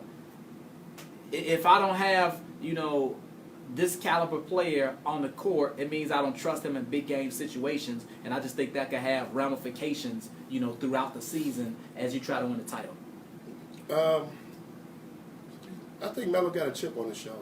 I agree. I believe if he's the competitor, the Hall of Famer that he's going to be one day, if he's the guy that I think he is as a basketball player, he should have a chip on his shoulder in all aspects.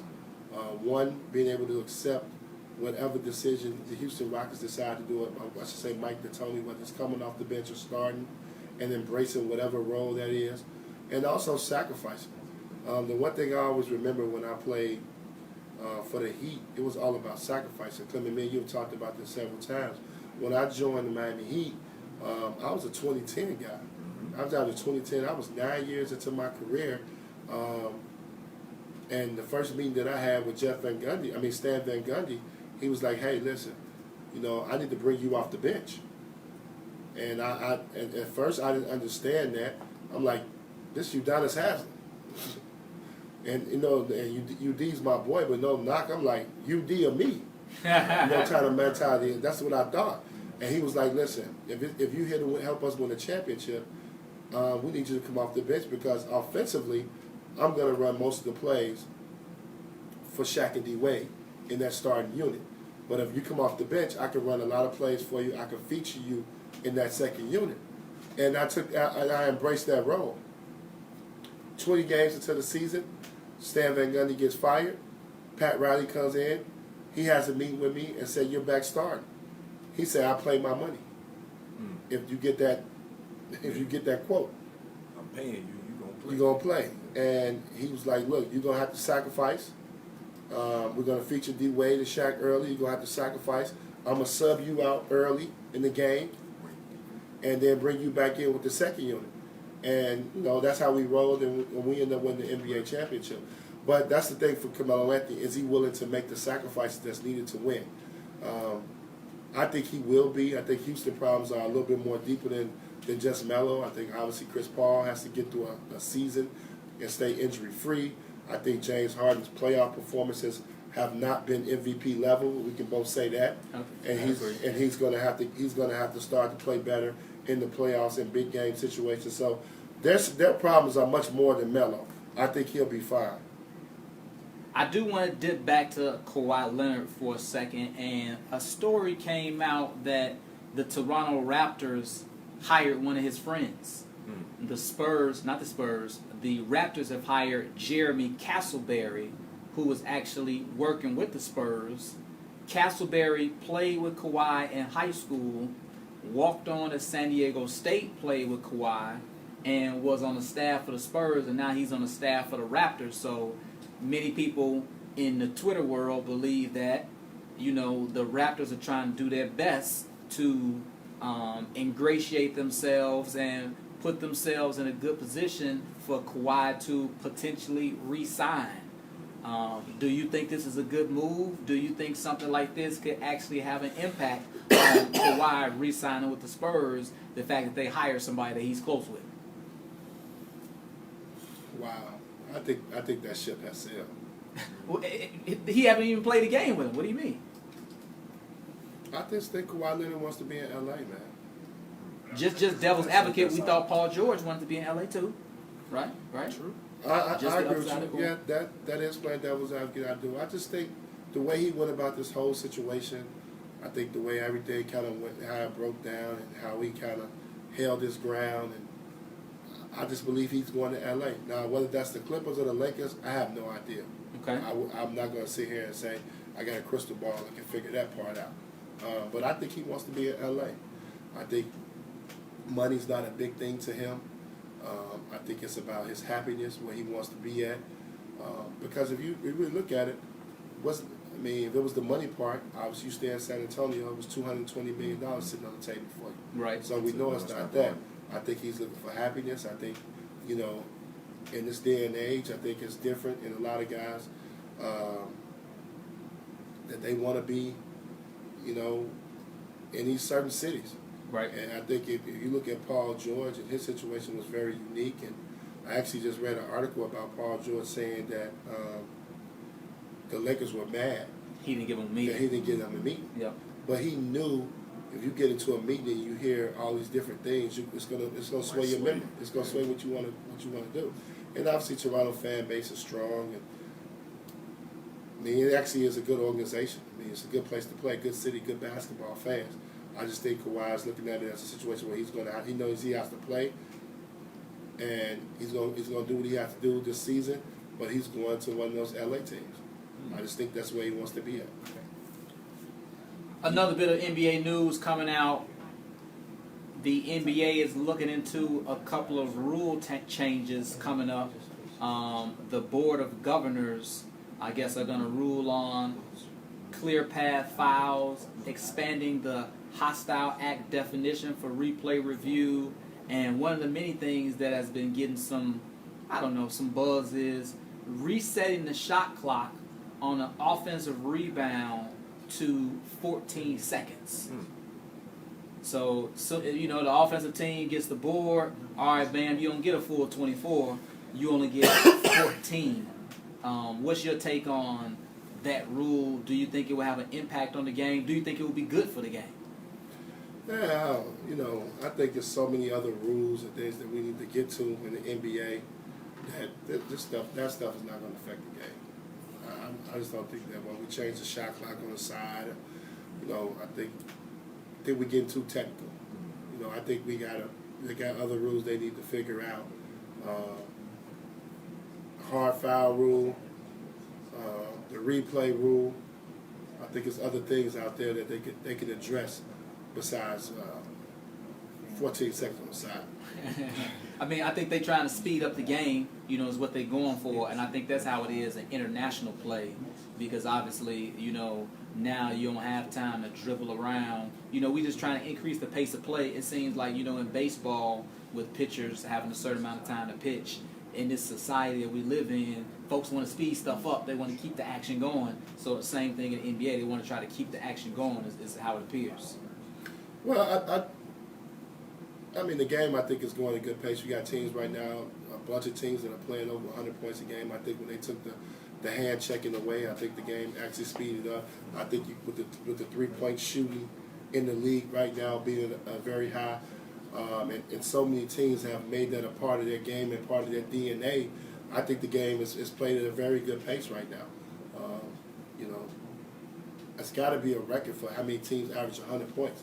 I think the best defensive team was probably, they held their opponent to maybe 96, 97 points a game. Probably Utah. Yeah, it was probably something like that. So you got just about every team scoring 100 points a game. So I don't think the pace of the game has a problem.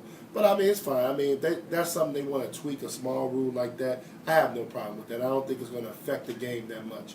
I think, but obviously, flagrant fouls, replays at the end of the game, certain situations like that, those things affect the game as in the win-loss category. I'm curious, what was the expansion on the clear path foul? What were they trying to expand? I don't think that they're putting that in. They haven't ruled on that yet.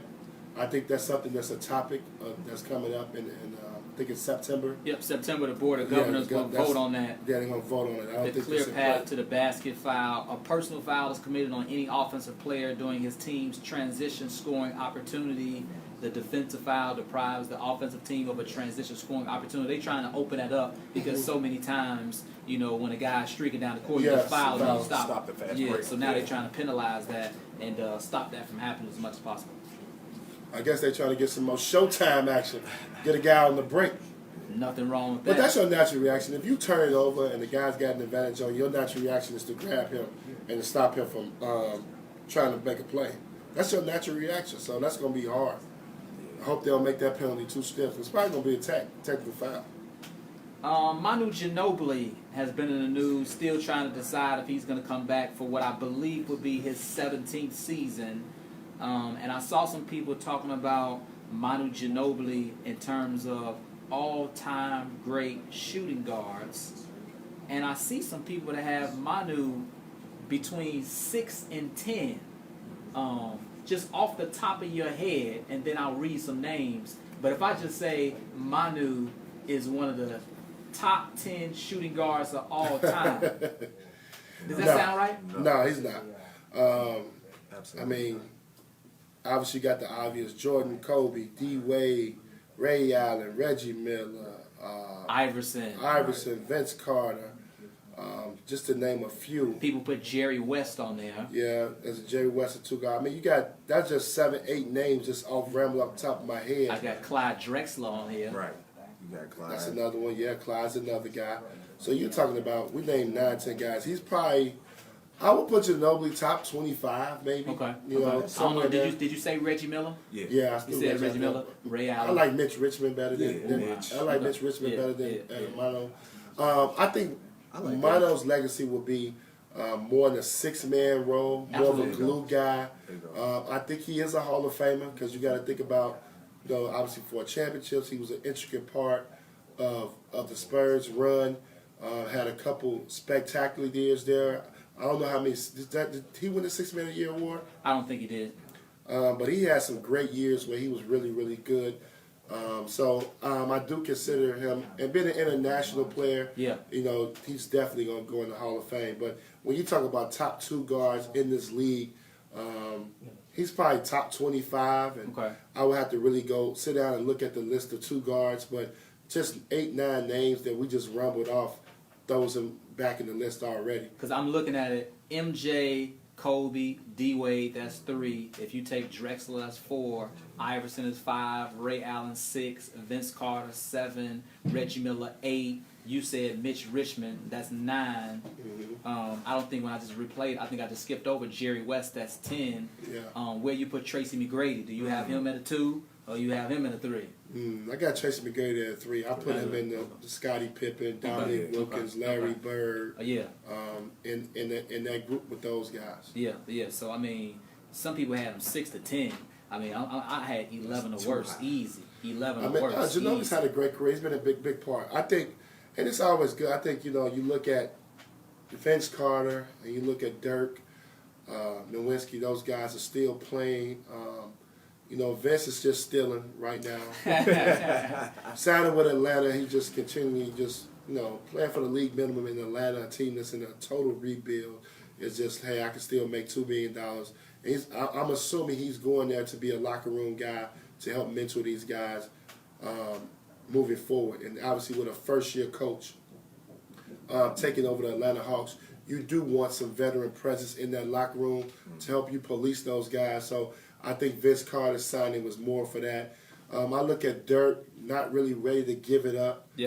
Still one to play. I think he's doing an injustice, one to himself and also to the Mavericks organization. I think the Mavs could have gave him any position they wanted to in the front office and let Dirk do that besides playing. And now Dirk is my guy. I love him to death, but Dirk can't guard a locked door.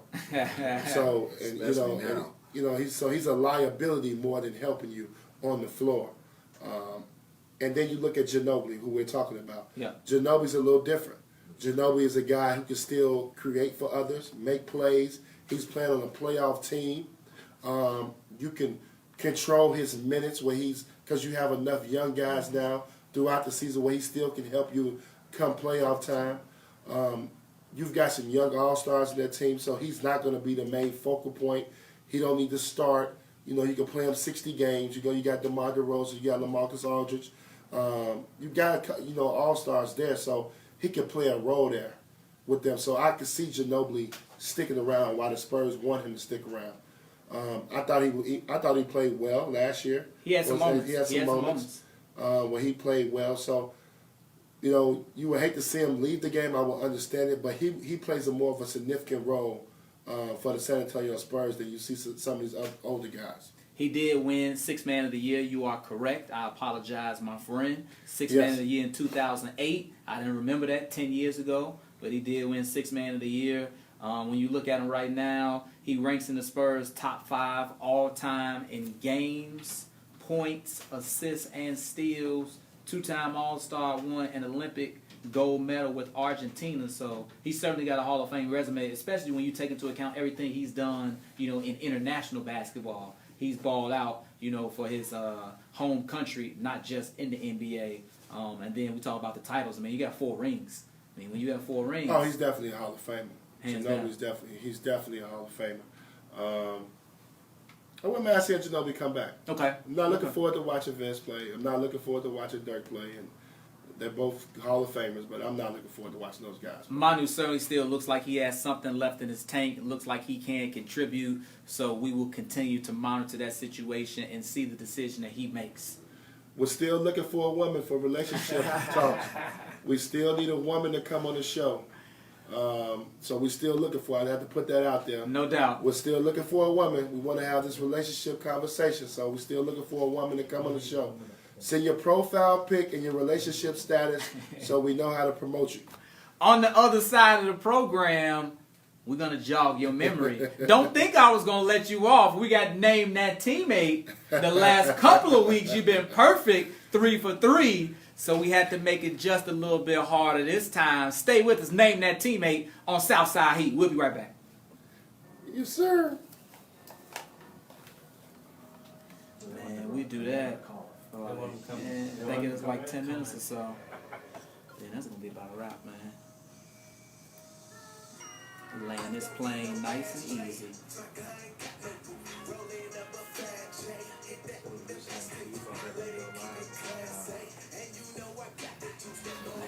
Ain't nothing happening.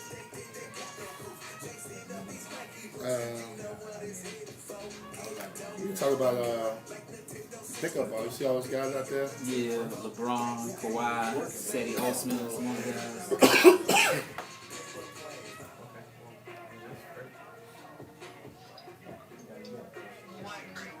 You want to come on the show? Huh? You want to come on the show? Why not?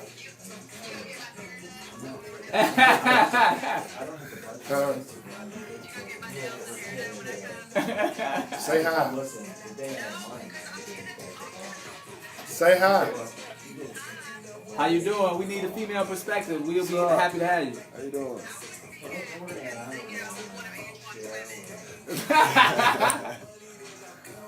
You don't want to come on the show?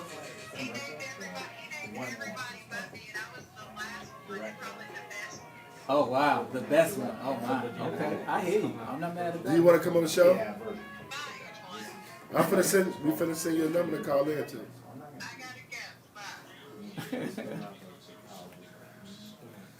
One more, you want to come back? Yeah, one more. Yeah, we It was similar. I saw. hang this thing out to 45, 345.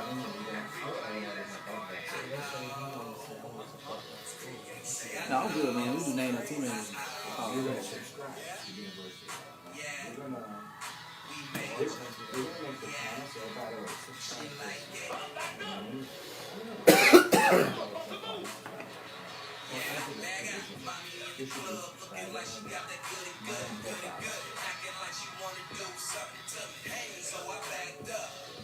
Man, I'm so hungry, boy. Goodness gracious. I was sure just sitting here like, man, what am I about to eat? Ruben Patterson owed $106,000 of child support. Ruben Patterson? Arrested. I think I did see something about that. Turned himself in last week. These women won't be last out.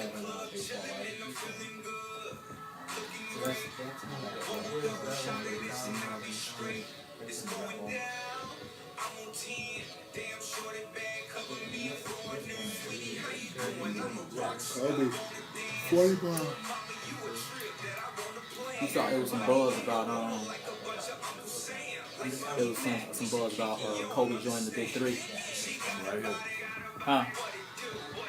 That was down on total real play. Yeah, this is back and forth.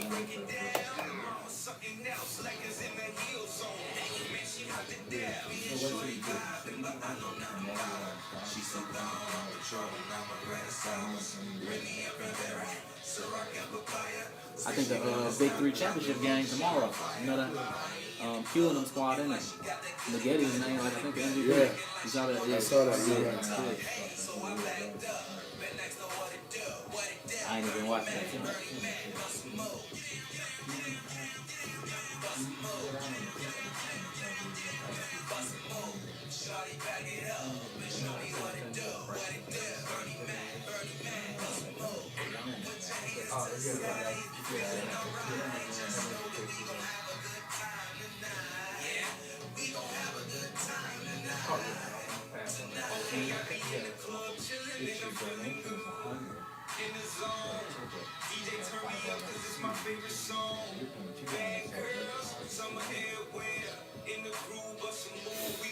Niggas so crazy. He don't even call me back.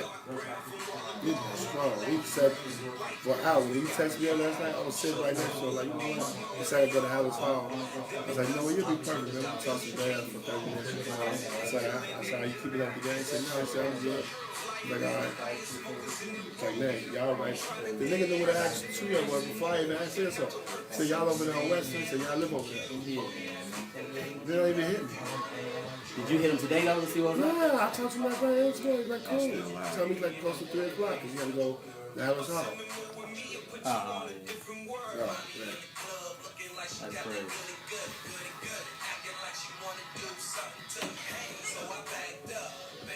Let me see your charts. What's that?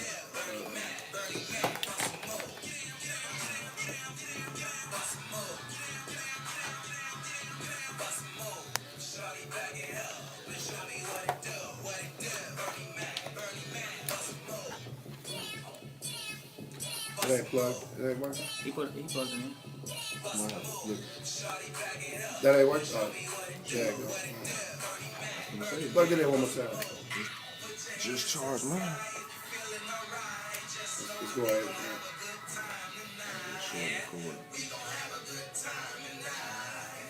Why is it going in now?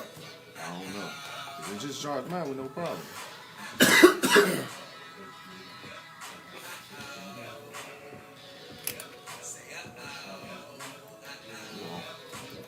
Clement Townsend, Antoine Walker. You know what it is. Southside Heat. It's the summer. So when there's not a lot of basketball to talk about, you have to dip off into other topics. Or you could also have some fun. Make sure you follow us on social media. Twan Walker 8 on the gram. Twan Walker 8. C Townsend TV on the gram. Make sure you holler at us.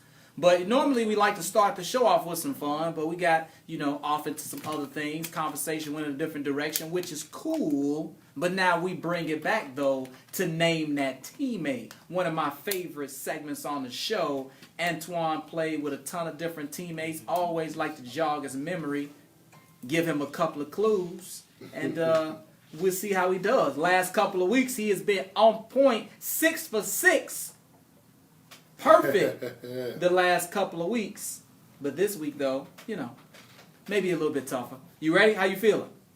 I'm feeling confident, man, because you get to the point now where it should be like almost elementary. You just gave me all the D-League players, so I'm going to work my way through the D-League players. All right, here we go. We started off. This player was in the 1991 NBA draft. First round pick, number 24, out of North Carolina. So now when you go with the school. And 91? 1991 draft. Wow. 24th pick out of North Carolina. What team did I play with him for? You didn't tell me that. I didn't. You played with him in Boston. Oh, okay, in Boston. 91. I believe it was your rookie year you played. Oh, I got this one. You got this one? Rick Fox. Rick Fox! Yeah. How come when I said rookie year that triggered it? What did that trigger? Because that's the only North Carolina dude I played with my rookie year. Oh, really? Okay, Yeah, I thought okay. about that. Yeah. All right, tell us about Rick, because Rick is a guy who, had the highly publicized relationship with Vanessa Williams. Yeah, but you know what? He wasn't with Vanessa when it was Back in the day? No, he was with her, but he didn't get to Vanessa till he got to L.A. Okay. So he got, I don't know if he signed as a free agent or we traded, but played 1 year with Rick. Rick was good, serviceable, small forward. They had to get him out the way so I could get my spot. He would just keep your seat warm. Yeah, he was holding my seat warm. So he played a little two guard, but Rick was good. Rick was a good serviceable, nice guy. But he always wanted to be Hollywood. Yeah? That was his thing. Like even in Boston, you could tell. Yeah, What was it about him? Yeah, he wanted to be there. He was all, he was very vocal. Okay. He was the vocal leader on the team. Always the guy talking, the way he handled the media. But I was young. I was 19. Wasn't really in Rick Fox world, but but I remember Rick. I played one full year with Rick, and Rick. He put in. He was decent that year. Like he contributed. Oh, he was really good. Yeah. That's what I said. It went to L.A. as And you I mentioned. think he actually signed a pretty good deal with L.A. after having a solid year with the Celtics. We can look that up. I certainly know Yeah. that he won 3 rings. Won 3 rings with the He was good with the Lakers. L.A. Lakers. He could guard, not athletic, can make an open shot. That he could. That he could. Wide body. Had a nice little acting career too, right? Did some He's still things. acting. He's on Greenleaf. Has. Oh, my bad. See, Yeah, he's still acting. I don't even watch I Greenleaf. can't believe you don't watch. Oh, You know what? man. You shouldn't watch Greenleaf. It'll make you have a different opinion Yeah. about the church life. Yeah. Greenleaf that deal. We don't want to talk about that. But you What channel does that come on? Greenleaf is on own. Okay, I think my wife watches that from time to time. Yeah, you should probably be Like serious. it's like an series. African American show, Yeah. and they do some farming or something like that. No, they stay like on a farm. They stay on the farm. Okay, It's but like they, a farm type setup. Yeah. right, but they have some battles with who owns the land or some other. No, like, that's a different show. You think? what show is that I'm thinking I about? forgot what the name of the show is, but it comes on as well. Okay. Greenleaf is the battle between churches. Oh yeah. Pastors. No. That's a different show then. Yeah. That's a different show. I was trying to see how much he made, when he was with the Lakers. Now, he had a couple years where he made $3 million, 3.8, 4 million. So he did well with the Lakers. But certainly Rick Fox, that's a guy that I thought you should know. So that was a warm up. That was, we started off pretty easy. We 1 for 1. We want to get feeling good. Yeah, we don't want to stick Turn it to up the him. heat a little bit. Indeed. Let's go on to number 2. This guy was undrafted. So we go from Rick Fox, first round pick, to a guy who was undrafted out of Auburn in 2003.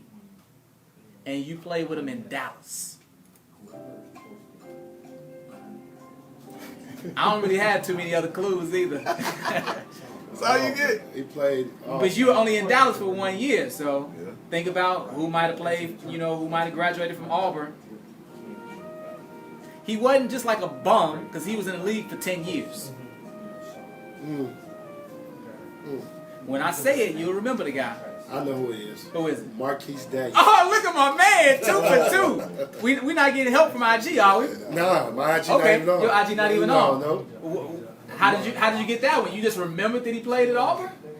Well, I played 1 year there, so I kind of know the roster really Right, well. right. But Auburn, and one of my coworkers, Damien Fishback, Okay, plays at Auburn, and he's played at Auburn. He's now a financial advisor. okay. And he actually is Marquise's financial advisor. Is that right? So you put all that together? The Auburn, the whole Okay. Auburn thing. Now, Marquise was a rookie okay, when he was with me. okay.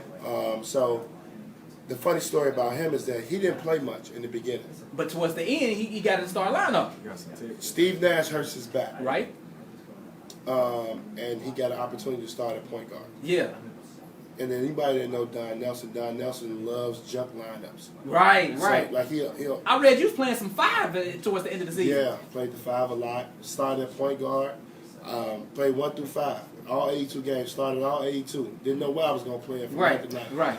It was so crazy playing on that team is that you had to learn all 5 positions. So we used to do dummy plays. It used to be a headache for me because I used to have to learn all 5 positions. But his plays were simple and quick hitters. Okay. So it made it easy to remember. But that was the only team that I had to really like. The plays were hard. Okay. Like, 'cause I But knew it went right. It went. The plays were hard, but just knowing what all every- 5 positions. Right. Yeah, so like he might be like 12, okay, go to the 5. The 5 may be standing in the corner, standing at the basket. Right. It just Right. depends. Remember what you But doing. Marquise got a great opportunity, and he took full advantage of it. Okay. Ended up having a good rookie year, and then ended up being in that rotation after that. I don't know if Avery used him as well as Don Nelson. Yeah. Yeah. I think Avery kind of went away from him and moved more to veterans when Avery took over. But Marquise is good, big guard.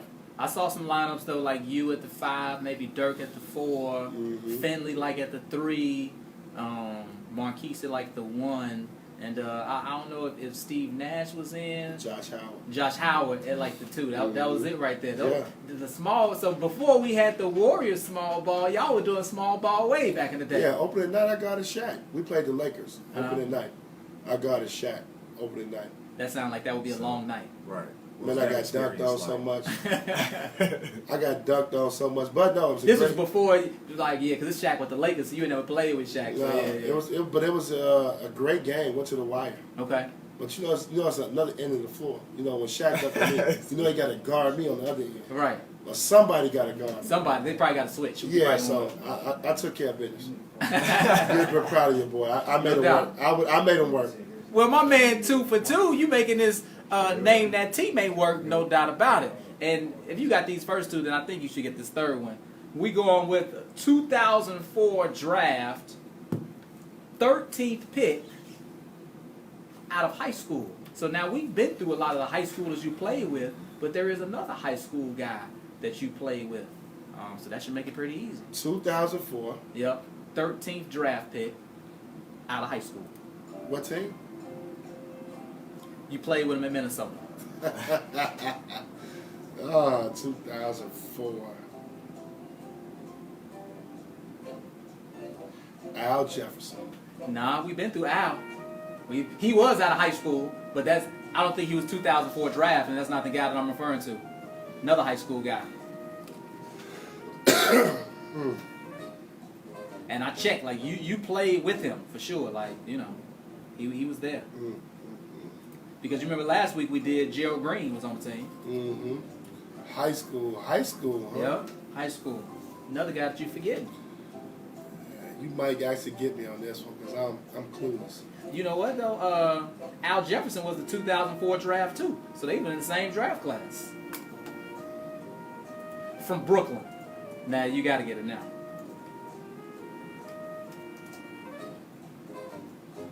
I'm trying to think. I cannot think of what it is. Minnesota, 2004 draft from Brooklyn out of high school, and he played point guard. I don't even remember who my point guard was. Yeah, who was our point guard? I'm bad now. And I don't know if he was like the main guy. I don't know. I'm thinking everybody that could possibly be on that team. Sebastian Telfair. Wow, I forgot Sebastian Telfair. Do you remember playing with him yes, in Minnesota? That's a good one. Bassie. He played about 60 games or so that year. So it wasn't like, he was a guy that played 5 or 10 games. I'm checking it out right now. He played about 60 games. Sebastian was good. Yeah, I remember Sebastian. Stephon Marbury's cousin. Right. He was highly tight out of high school. Yeah, he signed with the University of magazine Louisville. with LeBron. He played 60 games that year. Yeah, he signed with the University of Louisville. What was your take on him? I'm trying to see how many years he had been in the league. I don't know if he was a rookie then. I'm trying to check it out right now. But what are your memories of him coming out of high school, no college experience, youngster? I remember seeing him in high school though. This was his 4th year in the league. Yeah, but I remember seeing him in high school. He was big time. Coming in there, signed with Louisville. Obviously, I was keeping up with Rick Pitino. Rick Pitino he signed there, and obviously he ended up going pro. Underachieved. Yeah, he never really did big things. I would say underachieved. He spent 10 years in the league. I would say underachieved. He never really reached his max potential. Came in the league to be one of the next, second Great comers, DGs, yeah. and he never panned out. Played on a lot of teams, man. Minnesota, Portland, Phoenix, Boston, Clippers, OKC, Toronto, and Cleveland.